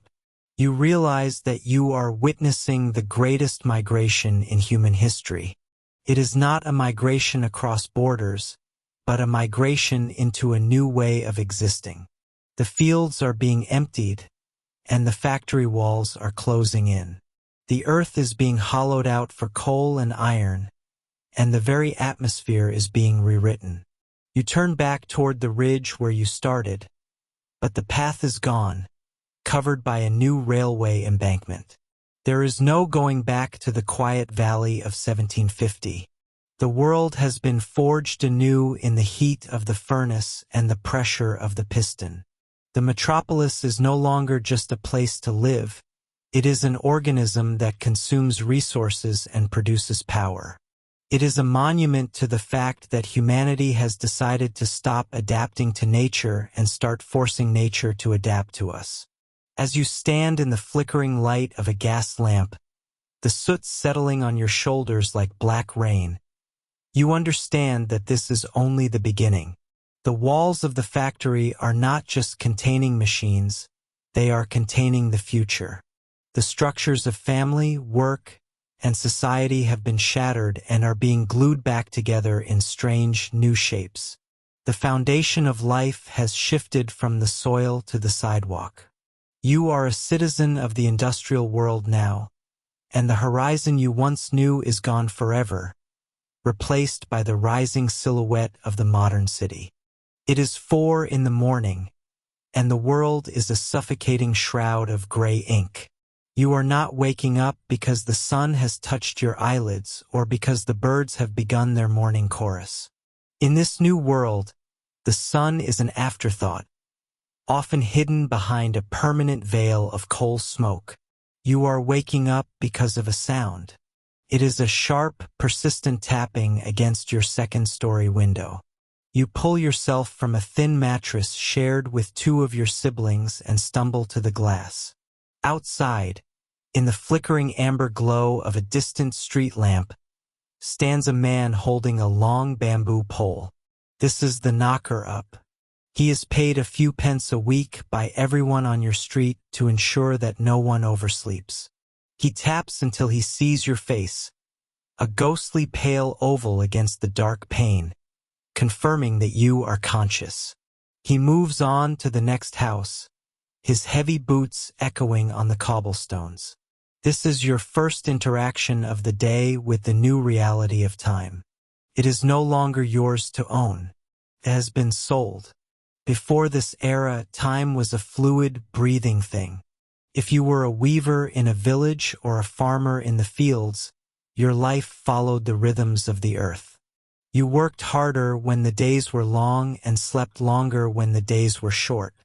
If the weather was foul, you stayed by the fire and mended tools. If you felt a burst of energy on a Tuesday, you worked until midnight, and if you felt sluggish on a Monday, you took the morning off to walk in the woods. This was known as task orientation. Your life was defined by the job that needed doing, not the minutes on a dial. In fact, many people in your grandfather's time did not even know what a minute was. They measured time by the length of a prayer or the time it took to boil an egg. But as you pull on your ruffled trousers and lace your boots, you are entering a world of timed labor. You leave your tenement and join a river of shadows flowing toward the great brick monolith at the end of the street. The factory. As you approach, you hear it before you see it. It is a low, rhythmic thrumming that vibrates in the soles of your feet. It is the heartbeat of the steam engine, and it never slows down. At the factory gates, a large bronze bell begins to toll. This is not the gentle bell of a country church calling you to reflect. This is a command. If you are not through those gates by the time the final strike fades, the heavy iron doors will be bolted shut. If you are late by even 2 minutes, you will be fined half a day's wages. If you are late by 10, you may find yourself locked out entirely, losing your job to the hundreds of desperate men and women waiting in the alleys for a chance to take your place. You step inside, and the atmosphere changes instantly. The air is thick, tasting of oil, sweat, and pulverized cotton fibers. But more than the smell, it is the sound that overwhelms you. Hundreds of power looms or spinning jennies are clattering in a deafening, metallic roar. There is no conversation here. To speak, you would have to scream into your neighbor's ear, and even then, the machines would swallow your words. You take your place at your station. You are no longer a craftsman. You are a component. In the old world, you would have seen a project through from start to finish. You would have grown the flax, spun the yarn, and woven the cloth. You would have looked at the finished product and seen your own skill reflected in the weave. Now, you perform one single, repetitive motion thousands of times a day. You reach, you pull, you reset. You reach, you pull, you reset. You look up at the wall. There, mounted high above the floor where everyone can see it, is the clock. In the cottage industries of the past, clocks were luxury items, beautiful mahogany pieces that sat in the parlors of the wealthy. Here, the clock is a tool of surveillance. It is the most important machine in the building. It dictates when you may stand, when you may sit, and when you may eat. In this new industrial life, time has been commodified. It has been broken down into tiny, identical units that can be bought and sold. Your employer is not paying for your skill or your creativity. He is buying your time, 60 seconds of every minute, 60 minutes of every hour. If you stop to wipe the sweat from your forehead, you are essentially stealing from him. You are wasting the time he has purchased. The psychological shift is profound. You begin to feel a strange, new kind of anxiety. In the fields, if you pause to watch a hawk circle overhead, the wheat didn't stop growing. But here, if you pause for 10 seconds, the machine continues to roar. The threads tangle, the bobbin snaps, and the entire line grinds to a halt. The machine does not tire. It does not get hungry. It does not need to stretch its aching back. And because you are tethered to the machine, you must pretend that you are a part of it. You must adopt its mechanical pace. By noon, your muscles are screaming. In the old days, this is when you would have sat under a tree with a piece of bread and cheese, perhaps napping for an hour while the sun was at its peak. But the factory bell rings again. A sharp, singular burst. This is your meal break. You have exactly 30 minutes. You do not leave the building. You sit on the floor in the layer of dust and grease, swallowing your dry bread as fast as you can. You watch the hands of the clock. They move with an agonizing, indifferent, steady pace. You realize that you are no longer living by the seasons. You are living by the tick. This reorganization of human life extends far beyond the factory walls. Think about your home. In the village, your house was your workshop. Your children played at your feet while you worked. Your wife spun thread while she tended the stew pot. Work and life were a single, messy, beautiful tangle. But now, work is a place you go to. It is a destination. When you enter the factory, you leave your humanity at the door. Your family is separated. Your children are perhaps in another wing of the factory, crawling under moving machinery to clear away lint, or perhaps they are at home alone. The domestic sphere and the industrial sphere have been ripped apart. This is the birth of the modern schedule. It is the invention of the 9 to 5, though for you it is more like the 6 to 8. It is the death of St. Monday, that old tradition where workers would take Mondays off to recover from the weekend or tend their own gardens. The factory owners hated St. Monday. They saw it as a relic of a lazy, undisciplined past. They implemented strict rules and heavy fines to beat the habit out of the population. They wanted a workforce that was as predictable as the gears in a watch. As the sun sets outside, you wouldn't know it. The gas lights have been hissed into life, creating a strange, flickering perpetual noon inside the brick walls. Your sense of orientation is gone. You are exhausted in a way that is different from the exhaustion of the farm. It is a dull, rhythmic ache in your joints and a mental fog born of extreme boredom and extreme tension. Finally, the bell rings one last time. The machines are powered down, and for a moment, the silence is so heavy it feels like a physical weight. You join the throng of workers pouring out into the night. You walk home in the dark the same way you arrived. You have spent 14 hours inside, and you have produced miles of thread, yet you have nothing to show for it but a few coins and a ringing in your ears. You realize that the Industrial Revolution did not just build bridges and engines. It built a new kind of human being. It took a creature of nature and turned it into a creature of the clock. You are now synchronized with millions of others. You wake at the same time, eat at the same time, and sleep at the same time. You are part of a grand mechanical hive. As you lay back down on your mattress, the rhythm of the machines still echoes in your skull. You know that in just a few hours the bamboo pole will tap against your glass again. You are a citizen of the industrial world now, and your life is no longer measured by the harvest or the stars, but by the relentless, mechanical heartbeat of the ticking second hand. You have become the most important part of the invention, the human gear that keeps the entire world turning. Imagine you are standing in a small cottage in the village of Arnold, just outside of Nottingham. It is a moonless night in November 1811. The air is cold enough that you can see your breath in the dim light of a single tallow candle. For generations, your family has lived by the rhythm of the handloom. You are a cropper, or perhaps a weaver of fine stockings. You possess a skill that took years to master. Your hands know the tension of the thread and the exact force required to throw the shuttle. You are a proud artisan. You are not just a laborer. You are a master of your craft, and because of that, you have always had a place in the world. But that world is being torn apart.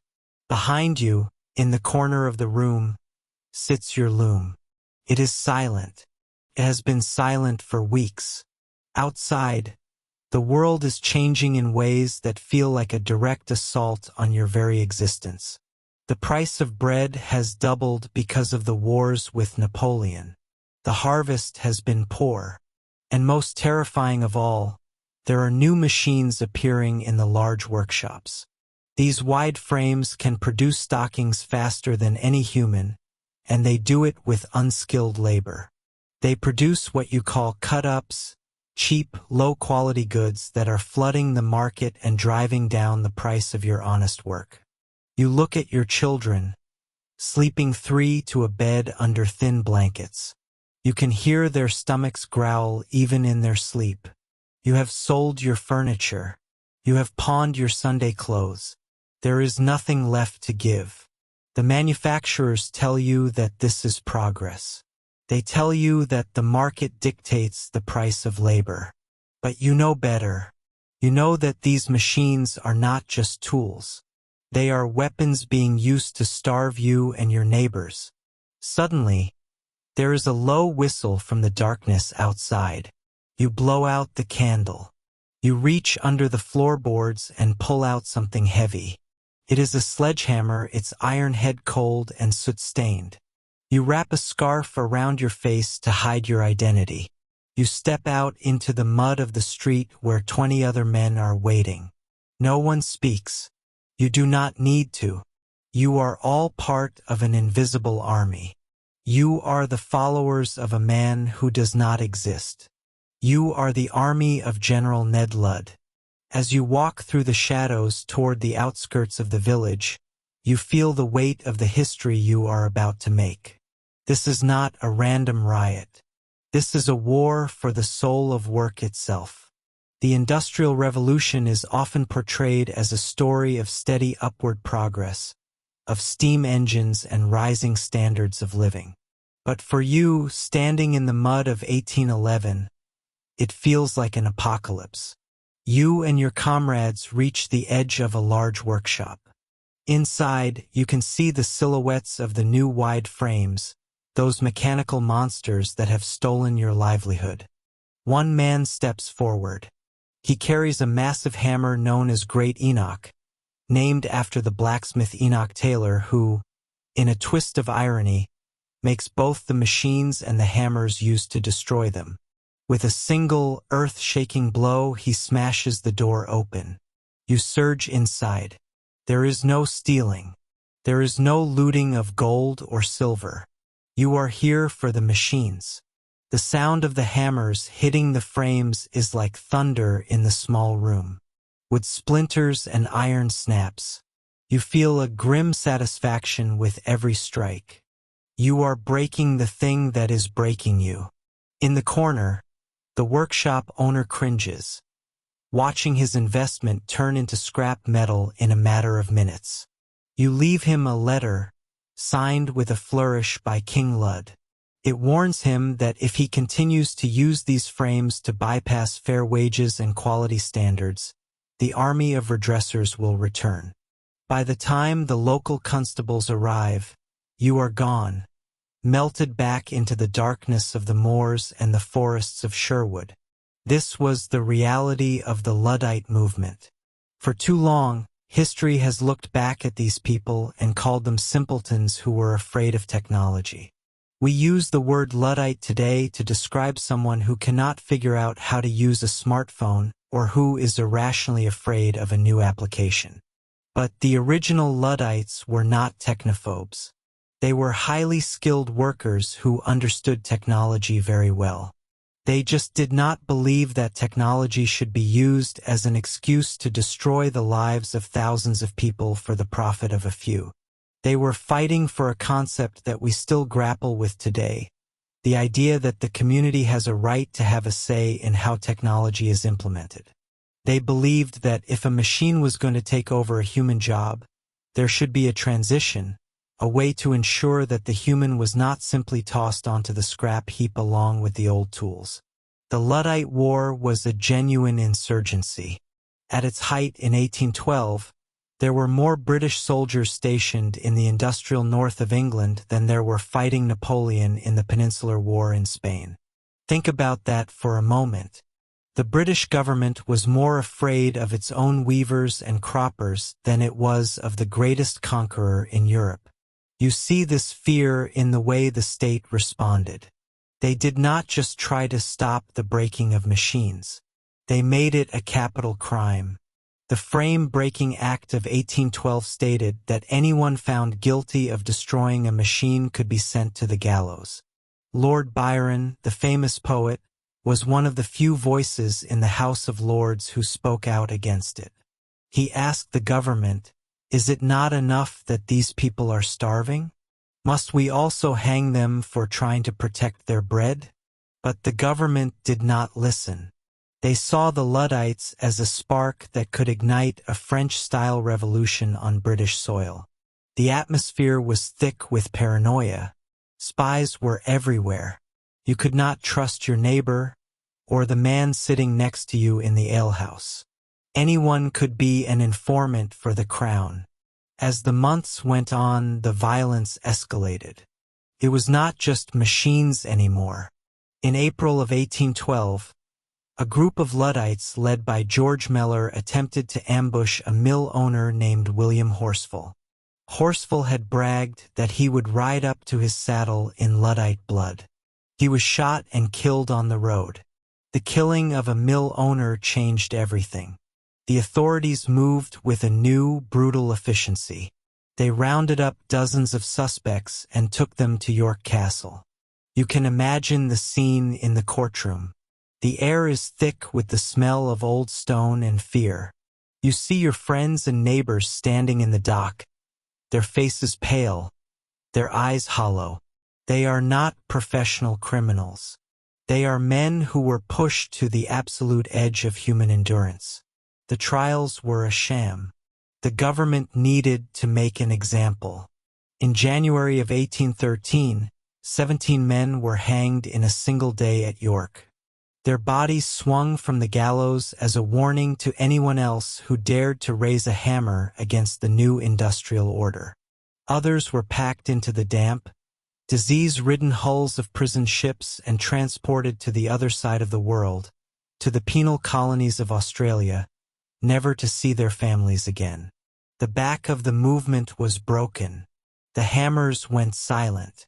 The The secrecy of the Moors was replaced by the rigid discipline of the factory floor. But why does this matter to you now, centuries later? It matters because the Luddite War was the first great clash between human values and industrial efficiency. It was the moment the world decided that the machine, and the profit it generated, was more important than the social contract between employer and employee. When you walk through a modern city today, you see the descendants of those factories. You see the massive office buildings and the automated warehouses where robots do the work that humans once did. We are still living in the world the Luddites feared. We are still trying to figure out how to be human in a system that values us only for our output. The Luddites were not trying to stop the future. They knew the future was coming. They were just trying to ask if that future had a place for them. They were asking if a man who had spent 30 years learning a craft deserved to be replaced by a piece of iron and a child laborer who could be paid a fraction of the wage. As you look back at that cold night in Nottinghamshire, you realize that the Luddites did not lose because they were wrong. They lost because the power of the new industrial state was too great to overcome. The steam engine and the power loom were the engines of a new world, and that world had no room for the slow, the skilled, or the defiant. The story of the Luddites is a reminder that every great invention has a shadow. For every breakthrough that makes life easier for millions, there are individuals whose lives are shattered by the change. The Industrial Revolution was a period of incredible growth, but it was also a period of profound loss. You can still feel the echoes of their hammers today. You feel it when a new software update makes a job obsolete. You feel it when a factory closes and moves to a place where labor is cheaper. You feel it in the anxiety of the modern worker who wonders if they will be the next one to be replaced by an algorithm. We are all, in some way, the children of the Luddite War. We are the inheritors of a world that was forged in the fire of that conflict. The machines won, and they have been winning ever since. But the questions the Luddites asked about dignity, about work, and about the human cost of progress, those questions have never been answered. They are still hanging in the air, as thick and heavy as the smoke that once rose from the chimneys of the first great mills. You turn away from the empty loom in your cottage. The candle has flickered out. The night is quiet now. The hammers are gone. And the only sound you hear is the steady, relentless ticking of a clock, marking the seconds of a new age that does not care if you can keep up. You stand on the edge of a stone pier in Liverpool, and the first thing that hits you is not the salt air of the Irish Sea, but the thick, acrid smell of burning coal. It is the middle of the 19th century, and the horizon is no longer a clean line where the blue of the water meets the blue of the sky. Instead, it is smudged with long, trailing plumes of black smoke. For thousands of years, the ocean was a barrier, a vast and terrifying wilderness that could only be crossed at the whim of the winds. If the breeze died, you sat motionless for weeks. If the gale blew from the wrong direction, you were pushed hundreds of miles off course. But as you look out at the harbor now, you see the end of that ancient uncertainty. You see the rise of the steamship, the iron-ribbed leviathan that does not care which way the wind blows. Walk with me toward the edge of the dock. To your left, there is a traditional merchant vessel, a beautiful thing of polished wood and towering masts. Its sailors are high in the rigging, battling with heavy canvas sails, their lives dependent on the invisible currents of the air. But to your right sits something entirely different. It is a vessel of iron and fire. Its hull is painted a deep, somber black, and instead of a forest of masts, it sports a pair of massive, churning paddle wheels on its sides. This is the new world. This is the machine that has come to conquer the sea. To understand how we got here, you have to look back to the early years of the century, when the idea of putting a steam engine on a boat was considered the height of madness. People called it Fulton's folly. In 1807, an American inventor named Robert Fulton launched a strange-looking craft called the North River Steamboat, later known as the Claremont. You can imagine the scene on the Hudson River as this clanking, smoking contraption began to move upstream against the current. The crowds on the shore laughed, expecting the engine to explode or the boat to sink under the weight of its own machinery. But then the paddles began to bite into the water.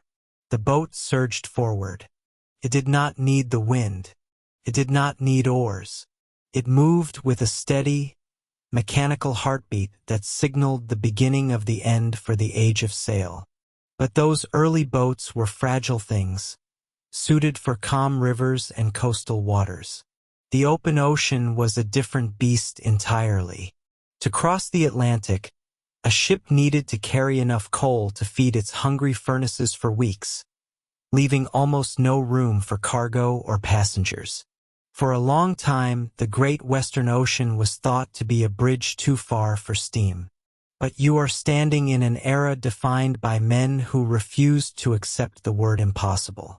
Consider Isambard Kingdom Brunel. You might have seen his bridges or his railways back on land, but his true vision lay in the deep water. He looked at the problem of the Atlantic and realized that the bigger the ship, the more efficient it became. A large ship could carry more coal relative to its size than a small one. In 1838, his masterpiece, The Great Western, set out to prove it. You can almost feel the tension in the air as that ship departed, racing against a rival vessel called the Sirius. The Sirius arrived in New York first, but only by burning its own furniture and spare masts to keep the engines running. The Great Western arrived just hours later with plenty of coal to spare. The era of the transatlantic steam bridge had begun. Now, I want you to step off the pier and onto the deck of one of these new iron giants. As you cross the gangplank, you feel a low, constant vibration beneath your boots. This is not the gentle creaking of a wooden ship. This is the hum of a living machine. Below your feet, deep in the belly of the vessel, lies the stokehold. If you were to climb down the iron ladders into that dark space, you would find yourself in a literal underworld. This is the home of the Black Gang, the firemen and coal trimmers who keep the ship alive. The heat down there is unimaginable, often rising above 120 degrees Fahrenheit. You see men stripped to the waist, their skin coated in a thick layer of sweat and coal dust. They work in 4-hour shifts, rhythmically swinging heavy shovels to fling coal into the white-hot maws of the furnaces. Every few minutes, a bell rings, signaling that the fires need more fuel. It is a relentless, punishing cycle. If they stop, the steam pressure drops. If the pressure drops, the ship slows. These men are the hidden heart of the Industrial Revolution, providing the muscle that allows the wealthy passengers on the upper decks to dine on fine china while the ship plows through a gale at 15 knots. Back on the upper deck, you see the world through the eyes of those passengers. For the first time in history, travel is becoming a matter of a schedule. You can buy a ticket for a ship that departs on a specific Tuesday at a specific hour, and you can be reasonably sure when you will arrive on the other side of the planet. This reliability changes everything. It changes how businesses operate, allowing merchants to track prices and goods across the sea. It changes how governments rule, sending orders to distant colonies in weeks rather than months. But look closer at the people surrounding you on the deck. You will see more than just wealthy tourists. You will see thousands of immigrants, huddled in the cramped quarters of steerage. For them, the steamship is not a luxury, but a life raft. The Industrial Revolution has upended their lives at home, and the same steam power that drove them out of their old jobs is now carrying them toward a new life in the Americas or Australia. The steamship is the great displacer, moving millions of souls across the planet on a scale never before seen in human history. As the years pass in this century of steam, you see the technology evolve before your eyes. The clumsy paddle wheels, which were easily damaged by high waves, are replaced by the screw propeller, hidden safely beneath the waterline. The wooden hulls give way to iron and eventually to steel, allowing ships to grow to sizes that would have seemed like floating islands to your ancestors. In 1858, you might have seen the launch of the Great Eastern, a ship so massive that it was 6 times larger than any vessel previously built. It was a failure as a passenger liner, but it found its true purpose in another great feat of the age. Imagine the Great Eastern out in the middle of the Atlantic, not carrying people, but unspooling a thick, copper cable onto the ocean floor. This is the ultimate connection. The steamship is not just moving bodies and boxes, it is laying the nervous system of a global civilization. By 1866, thanks to the power of steam, a message that once took weeks to cross the ocean can now travel in minutes via the telegraph. The divided globe is being stitched together. You look out at the water now, and you realize that the ocean has changed. It is no longer a void. It is a highway. The great ports of the world, from London to Hong Kong, from New York to Bombay, are now connected by a web of smoke and iron. The isolation of the past is dead. If a crop fails in one hemisphere, the news reaches the other in a heartbeat, and a steamship loaded with grain is dispatched before the week is out. The world has shrunk. The vast, terrifying distances that once defined the human experience have been conquered by the piston and the boiler. But as you stand there on the Liverpool dock, watching the sunset through a haze of coal smoke, you also feel a sense of loss. The romance of the sea, the quiet beauty of a ship under full sail, is being replaced by the brutal efficiency of the engine. The sailor is becoming a technician. The journey is becoming a commute. You are living in a world that is faster, louder, and more connected than ever before, but it is also a world that never stops to breathe. The steamship has brought us together, but it has also ensured that there is no longer any corner of the map where you can truly be alone.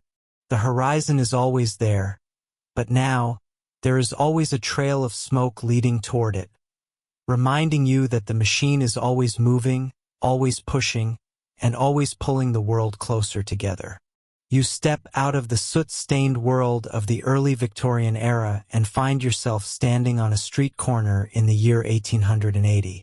The air still carries the tang of coal smoke, but something fundamental has shifted. The rhythm of the city is faster, more frantic, and strangely more precise. If the first half of the century was defined by the clanking of iron and the hissing of steam, this new era feels different. Feels sharper, feels electric. You are witnessing the birth of the Second Industrial Revolution, a period where the messy, intuitive inventions of craftsmen are being replaced by the cold, calculated precision of the scientist and the engineer. This is the era where the world stops merely moving and begins to hum. Look down at the ground beneath your feet. For decades, the rails that carried the weight of the world were made of iron. Iron was the backbone of the age, but it was a brittle, temperamental master. It cracked under the weight of heavier locomotives and rusted away in the damp air. But now, as you walk toward the outskirts of the city, you see something new. You see a massive, pear-shaped vessel tilted on its side, roaring like a captive dragon. This is the Bessemer converter. You watch as a blast of cold air is forced through a pool of molten pig iron. The reaction is violent. A fountain of sparks shoots toward the ceiling, lighting up the cavernous foundry with a terrifying brilliant white light. In that moment, the impurities are burned away. The carbon is stripped out, and what remains is poured out as glowing, liquid steel. Steel is the miracle of this new age. It has the strength of iron but none of its fragility. It is flexible, durable, and suddenly, thanks to men like Henry Bessemer and Andrew Carnegie, it is cheap. You can feel the scale of the world expanding because of this one material. Because of steel, the bridges you cross can now span gaps that were previously thought impossible. The buildings you walk past are no longer limited by the weight of stone and brick. Engineers are beginning to realize they can build skeletons of steel, soaring upward into the clouds. You are standing at the very beginning of the age of the skyscraper. The horizon is no longer just a line in the distance. It is a vertical challenge. But the transformation is not just happening in the foundries. You follow the smell of something sharp and medicinal, leading you away from the ironworks and toward a cluster of clean, brick buildings that look more like universities than factories. This is the realm of the chemical revolution. In the first industrial age, you dealt with things you could see and touch, like cotton and coal. Now, you are entering the world of the invisible. You step inside a laboratory where rows of glass tubes bubble with strange, vibrant liquids. Before this moment, the colors of your world were dictated by nature. If you wanted a purple robe, you needed thousands of crushed sea snails. If you wanted red dye, you needed the dried bodies of insects. But here, in this quiet room, a young chemist named William Perkin has discovered how to create color from the black, sticky waste of the coal industry. From coal tar, he has pulled a brilliant, synthetic mauve. Suddenly, the world is flooded with colors that nature never intended. But it goes deeper than fashion. You see vats of synthetic fertilizers that will soon allow farmers to grow enough food to feed billions. You see the early precursors to plastic and the birth of modern pharmaceuticals. The world is being disassembled at a molecular level and put back together in ways that are more useful, more potent, and more profitable. As the sun begins to set, you wait for the familiar sight of the lamplighter. You expect to see him moving from post to post with his flickering torch, waking up the dim, yellow gas lamps that have always defined the night.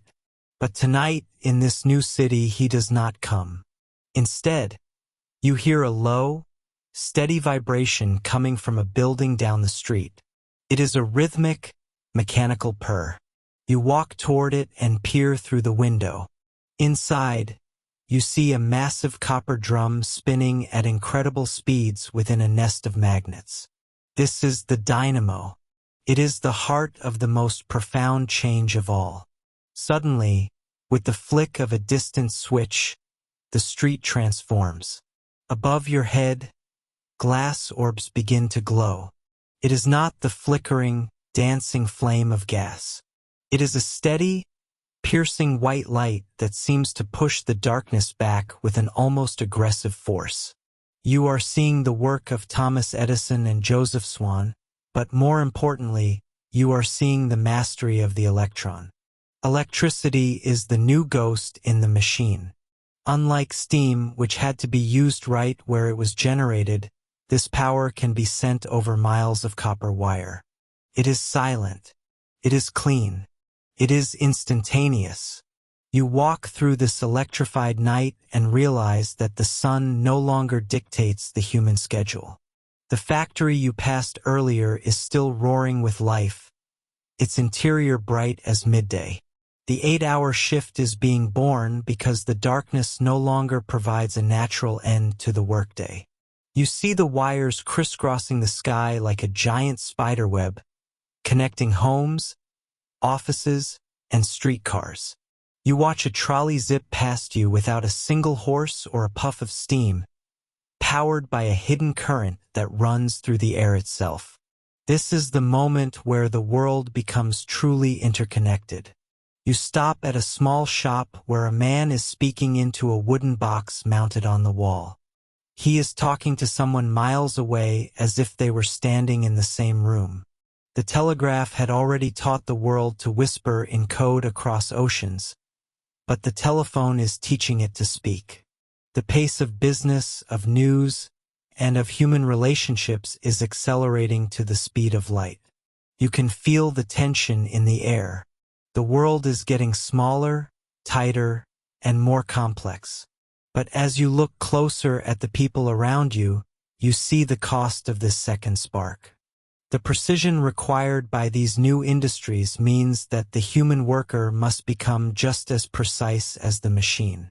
You see the foremen with their stopwatches, measuring every movement of the laborers. The craftsmen who once took pride in their individual skill are being replaced by technicians who manage vast, automated systems. The steel mills and chemical plants are magnificent, but they are also dangerous and indifferent.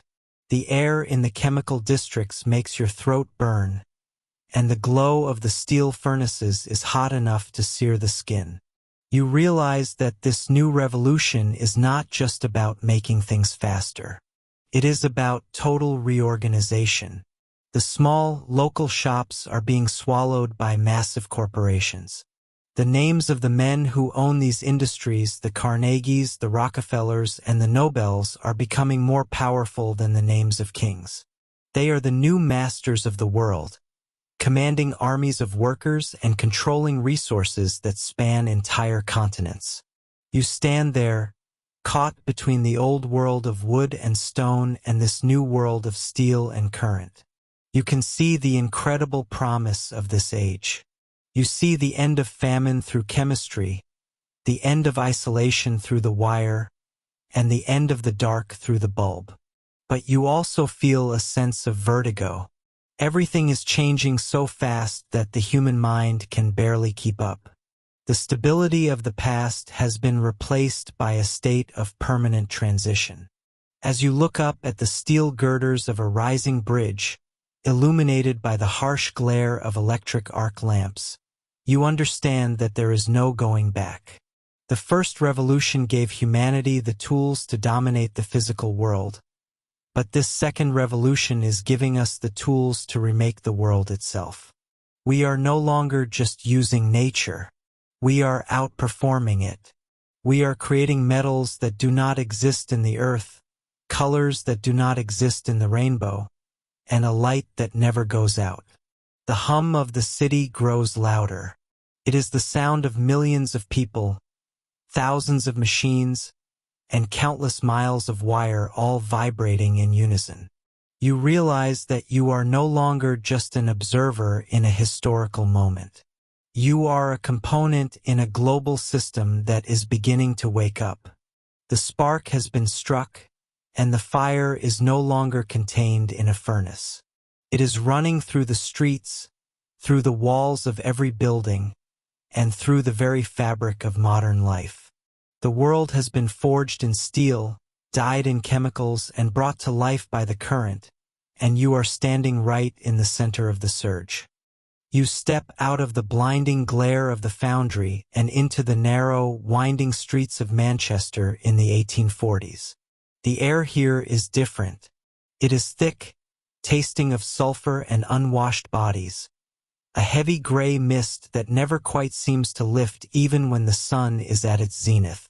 You wipe a layer of soot from your forehead, but it only smears, leaving a dark streak across your skin. This is the heart of the new world, but as you look around, you realize that the price of all that gleaming steel and rushing steam has been paid in a currency of flesh and bone. You walk past a row of terraced houses, though calling them houses feels like a generous exaggeration. They are more like brick boxes, stacked one against the other with no space for air to circulate. You see a cellar door standing open, and as you peer down, you realize an entire family is living in a room no larger than a modern closet. The walls are damp with a slick, black mold, and the floor is nothing but packed earth. There is no running water here, and the shared privy at the end of the alley serves 100 people. You realize quite suddenly that the Industrial Revolution has created two entirely different worlds existing in the same space. There is the world of the mill owner with his mahogany desk and velvet curtains, and then there is this. The sound of the morning whistle shatters the air, a piercing mechanical scream that signals the start of another 14-hour shift. You watch as children, some no older than 7 or 8, stumble out of these doorways. Their faces are pale, their eyes rimmed with red from lack of sleep. You follow them toward the looming silhouette of the textile mill. Inside, the noise is a physical force. The rhythmic thumping of the power looms vibrates in your chest, and the air is filled with fine cotton lint that settles in your lungs like snow. You watch a young girl, a piecer, darting between the moving machinery. Her job is to lean over the whirring spindles and tie broken threads together while the machine is still running. One slip, one moment of fatigue, and the iron gears will take her fingers or her arm. This is the reality of the new society. For the first time in human history, time is no longer measured by the sun or the seasons, but by the relentless ticking of the factory clock and the unending motion of the piston. But as you stand in the shadows of the mill, you begin to hear other voices. The silence of the oppressed is beginning to break. You find yourself in a crowded, dimly lit back room of a local tavern. The air is thick with tobacco smoke and the hushed, urgent tones of men and women who have decided that they are more than just appendages to a machine. This is the birth of the labor movement. You listen to a man standing on a crate, his voice raspy but determined. He speaks of a fair day's wage for a fair day's work. He speaks of the right to organize, a concept that the government currently views as little more than treason. You are witnessing the transition from a collection of scattered workers to a unified class. These people are beginning to realize that while one voice can be silenced, 1,000 voices singing in unison can shake the foundations of parliament. They are forming trade unions, pooling their meager pennies to create strike funds, and risking imprisonment or deportation to the colonies just for the right to bargain for their lives. You move from the tavern to the halls of power in London, where a different kind of battle is being fought. Not everyone in the upper classes is blind to the suffering you saw in the alleys. You encounter men like the Earl of Shaftesbury, a man of privilege who has made it his mission to shine a light into the darkest corners of the industrial world. He is obsessed with the plight of the climbing boys, the tiny chimney sweeps who are forced into narrow flues, often suffering horrific burns and respiratory diseases. You see him pacing the floor of the House of Commons, waving reports that detail the stunted growth and crooked limbs of children who have spent their entire lives in the mines and mills. The struggle for reform is not a swift victory but a grinding war of attrition. You watch as the factory acts are debated, tooth and nail. The mill owners argue that if they are forced to limit children to a mere 12 hours of labor a day, the British economy will collapse. They claim that the freedom of contract is sacred, even if that contract is between a wealthy industrialist and a starving 10-year-old. But the reformers persist. You see the passing of the Act of 1833, which finally bans children under 9 from working in textile mills and mandates that those under 13 must receive at least 2 hours of schooling a day. It is a small crack in the dam, but the water is beginning to pour through. You walk through the city again, a few years later, and you notice a change. The reformers have turned their eyes toward the very ground you walk on. You meet Edwin Chadwick, a man who believes that the health of the nation is a matter of engineering. He is clutching a report on the sanitary condition of the laboring population. He argues that it is not just moral failings that cause the poor to die of cholera and typhus, but the lack of clean water and the presence of open sewers. You see the beginning of the great public health movement. You watch as the city begins to dig, laying down miles of ceramic pipes, creating a hidden vascular system that will eventually banish the great plagues of the past. This is the era where the concept of the weekend is born. You see the rise of the Saturday half-holiday, a hard-won concession that gives workers a precious few hours of their own. You follow them to the new public parks, green oases carved out of the soot-stained urban landscape. You see families sitting on the grass, breathing air that is slightly cleaner than the air in the tenements. You see the growth of the Sunday schools where workers learn to read and write, not just so they can follow factory instructions, but so they can read the newspapers and the political pamphlets that are flooding the streets. The society you are walking through is transforming from a rigid hierarchy of birth into a complex web of interests. You see the emergence of a new middle class, the managers, the engineers, the clerks, and the shopkeepers who provide the services a growing city needs. They are the ones buying the new mass-produced goods, filling their homes with curtains and clocks and books. They are the bridge between the old aristocracy and the new working class. But the tension never truly disappears. You stand on the outskirts of a town and see a gathering of Chartists, thousands of people holding banners demanding the right to vote.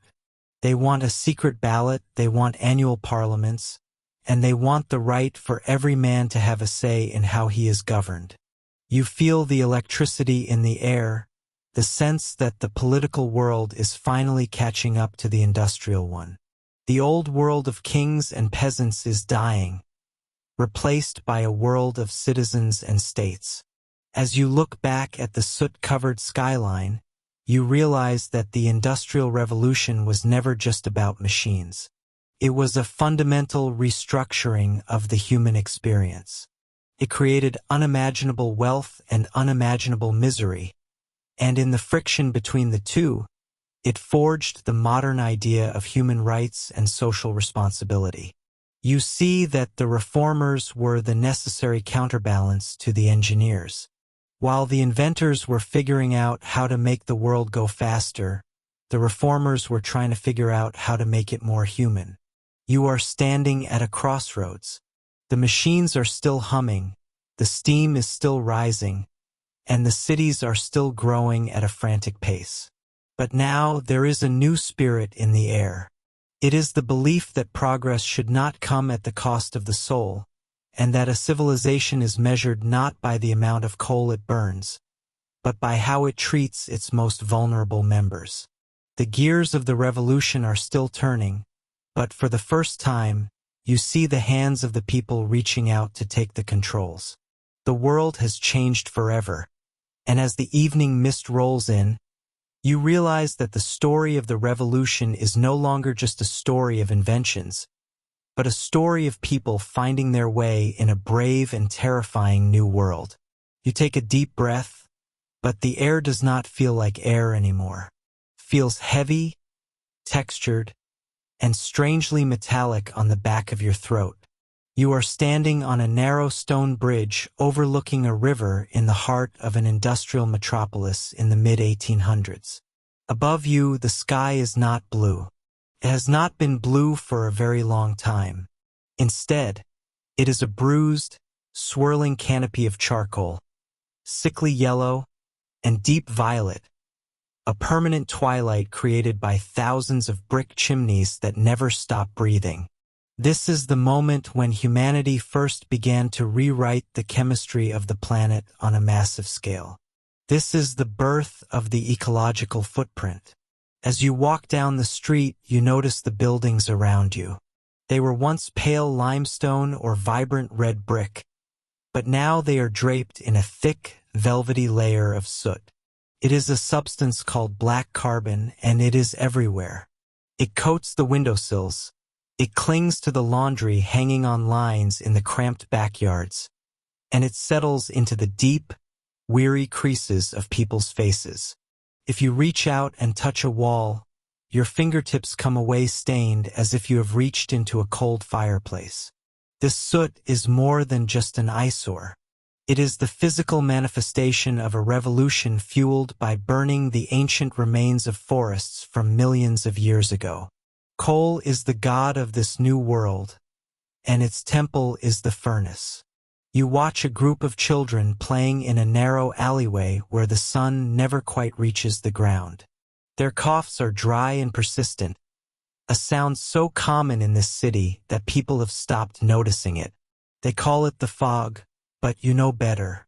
This is not the clean, damp mist that rolls off the ocean or the gentle morning dew of the countryside. This is smog. Even though the word has not been widely used yet, the reality is choking the life out of the streets. This is a lethal mixture of smoke and natural moisture, a chemical soup that lingers in the lungs. In this environment, the sun is nothing more than a pale, ghostly disk that provides a dim light but absolutely no warmth. Doctors are starting to notice a strange trend among the urban poor. Children who grow up in these perpetual shadows are developing soft, bowed bones because they never see enough direct sunlight to produce vitamin D. They call it rickets, but it is really the price of the shadow cast by the smokestacks. The environment is no longer something that exists around the people, it is something that is actively shaping their very skeletons. Now, lean over the railing and look down at the river flowing beneath the bridge. It is no longer a source of life or a place of beauty. In the pre-industrial era, you might have seen silver fish leaping through clear water or women rinsing linens in the shallows of a winding stream. Today, the water is a thick, turgid sludge that moves with a heavy, oily consistency. Depending on what day of the week it is and which factory upstream is discharging its waste, the river might be a deep, unnatural crimson, a toxic indigo, or a sickly neon green. These are the chemical dyes from the massive textile mills, mixed with the caustic bleaching agents used to turn raw cotton into pristine white cloth. But the chemicals are only half of the story. The river is also the city's only sewer. The population has grown so fast that the earth can no longer absorb the waste. Thousands of gallons of raw sewage are dumped directly into the water every single day. The smell hits you next. It is an overwhelming, nauseating assault on the senses. It is the stench of rotting organic matter, sulfuric acid, and human waste, all baking under the filtered heat of a summer sun. History will remember this as the Great Stink, a period so foul that the government will eventually have to drape their curtains in lime to keep from fainting during their sessions. You realize that for the first time in human history, the scale of our industry has outpaced the natural capacity of the world to clean itself. The rivers cannot flush away the toxins fast enough. The wind cannot blow away the smoke. The earth is being saturated with the byproducts of progress. You decide to leave the city center, hoping for a glimpse of the green countryside you remember from the old stories. You travel toward the outskirts, but even here the footprint is visible and growing. You pass through a region that people are starting to call the Black Country. The name is literal and haunting. The landscape has been turned inside out. Massive mounds of slag and coal waste tower over the horizon like artificial mountains of gray rubble. They are barren and dead, where nothing grows. The trees that once stood here have been felled to make room for mine shafts or have simply withered away under the constant, invisible rain of acidic soot. You see the deep, jagged scars on the land where the earth has been hollowed out. Coal mining is an insatiable beast that demands more territory every day. To feed the steam engines that power the world's looms, locomotives, and steamships, millions of tons of rock are being displaced. This is a transformation of the very crust of the planet. The birds are quieter here, their songs muffled by the distant, rhythmic thumping of steam pumps. Some species have already begun to vanish from the local area, unable to find food in a forest where the leaves are perpetually coated in a fine layer of gray dust. There is a strange, almost unbelievable phenomenon occurring on the trunks of the birch trees nearby. If you look closely, you might notice small moths resting on the bark. Traditionally, these peppered moths were light-colored with delicate spots, a perfect camouflage against the pale lichen that grows on healthy trees. But now, as the lichen dies off due to pollution and the bark turns black with soot, the light moths are being easily spotted and eaten by birds. Only the rare, dark-colored mutants are surviving to pass on their traits. You are witnessing evolution happening in real time, driven not by the slow cycles of nature, but by the relentless chimneys of the factories you just left. Man has become a biological force of nature, inadvertently changing the very appearance and survival of the creatures around him. As you walk, you reflect on the lives of the people who inhabit this transformed world. For the wealthy factory owners and the rising middle class, this pollution is often just a distant inconvenience. They have the means to build their mansions upwind, usually on the western sides of cities where the prevailing breezes carry the smoke away from their velvet curtains and manicured gardens. But for the working families, there is no escape. They live in the tight, airless shadows of the mills, breathing the fumes from dawn until dusk and drinking the tainted water from communal pumps. You are seeing the beginning of a deep and lasting environmental injustice, where the benefits of the Industrial Revolution are concentrated at the top, while the ecological and physical costs are paid by the health and well-being of the most vulnerable. You notice that the very concept of time has shifted. Before the revolution, life was governed by the sun and the seasons. You woke with the light and slept with the dark. But here, in the industrial city, the sun is irrelevant. The gas lamps hiss and flicker along the main thoroughfares, creating a world of artificial light that defies the natural order. Inside the factories, the seasons do not exist. It is always the same sweltering heat near the boilers, regardless of whether there is snow on the ground outside or a summer breeze in the fields. We are no longer living in harmony with the cycles of the earth. We are living to the beat of a clock, a mechanical rhythm that ignores the needs of the body and the soul. But even in this era of soot and shadow, the first seeds of a new kind of consciousness are being planted. You encounter a poet sitting on a stone wall on a hill overlooking the valley, looking out at the scarred landscape with a look of profound, quiet grief. The romantics and the early naturalists are starting to speak out with a voice of warning. They write about the dark satanic mills and the tragic loss of the pastoral ideal. They are the first to realize that something precious and perhaps irreplaceable is being traded away for the sake of efficiency and profit. They are mourning the loss of a world where the air was sweet, the stars were visible at night, and the rivers were clear enough to see the stones on the bottom. You realize that this is the central paradox of the Industrial Revolution. It has given you the clothes on your back, the coal in your grate, and the promise of a world where the crushing weight of manual labor might one day be eliminated. It has brought wealth, innovation, and a standard of living that would have been unimaginable to your ancestors. But it has also introduced a new kind of debt. It is an ecological debt that will grow with every passing year, every new factory, and every new invention. The carbon you see billowing from those stacks is not just disappearing into the sky to be forgotten. It is accumulating, invisible and patient. It is the beginning of a massive, unplanned experiment with the atmosphere of the entire planet, the results of which will not be fully understood or felt for more than 100 years. As you stand there in the fading light, with the grit of the coal dust on your tongue and the sharp smell of sulfur in your nostrils, you see the world for what it has truly become. It is a world of incredible power and terrifying consequence. The first ecological footprint has been stamped deep into the soil and the air of the earth, and it is a print that will never be erased. The revolution has successfully conquered nature, but in doing so, it has changed the very definition of what it means to live on this planet.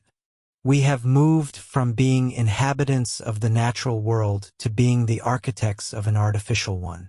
You turn back toward the city as the night begins to fall. The glow of the furnace fires lights up the horizon like a permanent, angry sunset that never quite fades. The machines continue their rhythmic, mechanical pounding, a heartbeat for a new age that never sleeps. You know now that the story of the Industrial Revolution is not just a story of iron, steam, and clever gears. It is the story of how we began to live in a world of our own making, for better and for worse. The shadows are long, and the smokestacks are tall, and as you walk back into the thick, swirling smog, you understand that the earth will never be the same again. The silence of the old world is gone forever, replaced by the roar and the rattle of the new. Every breath you take is a reminder of this irreversible transition. Every drop of water tells the story of a river that has been forced into industrial service. You realize that we have entered a new epoch, a time when the human hand is as powerful and as destructive as the wind or the tide. This is the legacy of the first footprint. It is a legacy of progress and ingenuity, yes, but it is also a legacy of profound loss. And as the soot falls like black snow around you, coating the world in a shroud of charcoal, you cannot help but wonder how long the earth can sustain the growing weight of this brave and terrifying new world. The path forward is lit by the flickering fires of industry, but those same fires cast deep and troubling shadows that stretch far into the future. You walk on, a witness to the moment when the natural world began its long, slow retreat in the face of the machine. The story continues, moving from the soot-stained streets and the poisoned rivers to the quiet rooms, where the next great shift in human thinking and social organization is about to take place. You stand at the edge of a new century, and the world you see around you would be unrecognizable to your ancestors. The thick, black soot of the coal era still clings to the bricks of the tenements, but something is changing in the air. The heavy, rhythmic thumping of the steam piston, which once felt like the very heartbeat of the world, is beginning to fade into a higher, more constant hum. You are witnessing the moment when the physical gears of the Victorian age begin to turn into something invisible, something faster, and something far more reaching than anyone in the 1800s could have possibly imagined. You walk down a street in a city like Chicago or Berlin in the early 1900s. The gas lamps that once flickered with a pale, organic glow are being replaced by glass orbs that burn with a steady, piercing white light. There is no fire inside them, no wick, and no smell of burning oil. When you reach out and touch the lamp post, you do not feel the heat of a flame, but you might feel a faint, nearly imperceptible vibration. This is the second industrial revolution. It is the era of electricity, and it is the bridge that carries humanity from the world of iron and steam into the world of silicon and light. Think about what it means for your life that the machine has moved beyond the factory floor. You notice that the goods in the shop windows are no longer unique creations. If you buy a clock, a chair, or a bicycle, you know that there are 10,000 more exactly like it, stored in crates across the ocean. This is the legacy of the interchangeable part. You remember the stories of the old master craftsmen who spent weeks carving a single table or fitting a single trigger to a rifle. That world is gone. Now, you live in a world of standards. You expect the light bulb you buy today to fit the socket you installed yesterday. This uniformity, this absolute precision of measurement, is the true quiet revolution. It is the language that machines use to talk to one another, and you are living in the middle of their conversation. You move through the crowded streets and see the first automobiles. They are loud, coughing things that scare the horses, but they represent a terrifying new efficiency. You imagine yourself standing on the assembly line at the Ford Motor Plant. You are no longer a craftsman. You are a single gear in a massive human machine. Your entire world consists of one specific bolt and one specific wrench. You turn, you tighten, and the chassis moves on to the next person. It is a grueling, repetitive existence, but it produces a miracle. Suddenly, the carriage is no longer a luxury for the rich. It is a tool for the common person. The Industrial Revolution has stopped just making things. It has started making the world smaller. As the years turn into decades, you notice that the physical size of the machines begins to shrink even as their power grows. You move from the soot-stained streets into the quiet offices of the mid-20th century. The smell of oil and hot metal is replaced by the scent of ozone and paper. You see the first calculators, heavy mechanical beasts with cranking handles, and then you see the arrival of something truly strange. It is a machine that does not move. It has no pistons, no belts, and no visible gears. It sits in a room cooled by massive fans, and it hums. You are looking at the birth of the computer. But to understand it, you have to look back at the looms of the early Industrial Revolution. You remember the jacquard loom, which used punched wooden cards to tell the threads how to weave a pattern. You realize that the digital world you are entering is not a departure from the Industrial Revolution. It is its ultimate conclusion. Those holes in the cards were the first bits of data. They were the first time humanity taught a machine how to follow a program. The logic that once governed the weaving of a silk rose is now being used to calculate the trajectory of a rocket or the flow of the global economy. You sit at a desk in the modern day, and you look at the device in your hand. It is cold, sleek, and silent. It is hard to believe that its lineage stretches back to the steaming, screaming engines of the 1700s. But if you look closely, the connections are everywhere. The glass of your screen was perfected in the heat of industrial furnaces. The rare earth metals inside your phone were pulled from the earth using descendants of those first mining pumps. The very electricity that powers your life is still, in many places, generated by spinning a turbine with steam, just as James Watt imagined, though the heat now comes from gas or nuclear fission instead of a pile of coal. You realize that the Industrial Revolution never actually ended. It simply changed its state of matter. It moved from the solid world of iron and wood into the liquid world of oil and electricity, and finally into the gaseous, ethereal world of data and the Internet. You are no longer just a passenger in this story. You are the product of it. The way you think about time, divided into precise minutes and seconds, is a habit born of the factory whistle. The way you eat, the clothes you wear, and the fact that you can communicate with someone on the other side of the planet in an instant are all ripples from that first stone dropped into the pond of history 3 centuries ago. You walk out into the night and look at the skyline of a modern city. The lights stretch out like a glowing circuit board. You see the ships in the harbor, the planes in the sky, and the satellites passing overhead, and you feel the weight of the endless gear. It is a mechanism that has been turning since the first person figured out how to harness the expansion of water vapor. It has brought us incredible wealth, cured diseases, and lifted billions out of the dirt, but it has also changed the very climate of our planet and challenged what it means to be a human being in a world of automation. You feel a sense of awe and perhaps a little bit of fear. The machines are no longer outside of us, locked away in factories. They are in our pockets, in our cars, and in our very homes.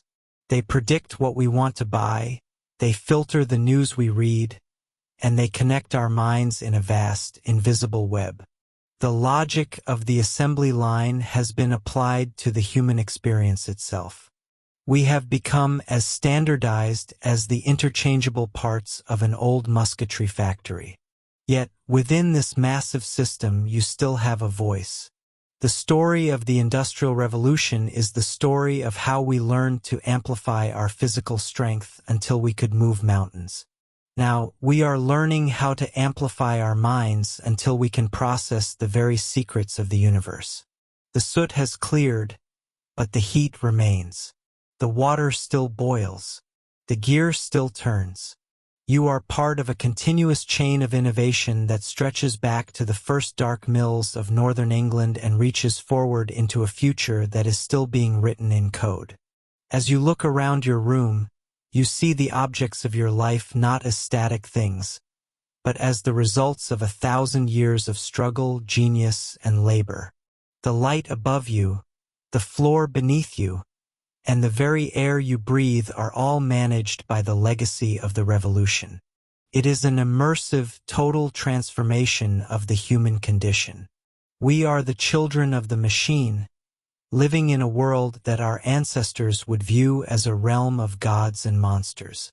The journey from the soot-stained streets to the digital clouds has been long, and it has cost us much, but it has also given us the world. The gears continue to spin, faster and faster, and as you close your eyes, you can still hear it. It is the low, constant vibration of a world that never sleeps, a world that is always building, always moving, and always turning toward the next great unknown. You are here, at the peak of the mountain that the steam engine built, looking out at an infinite horizon. The gear does not stop. It only waits for the next hand to turn it.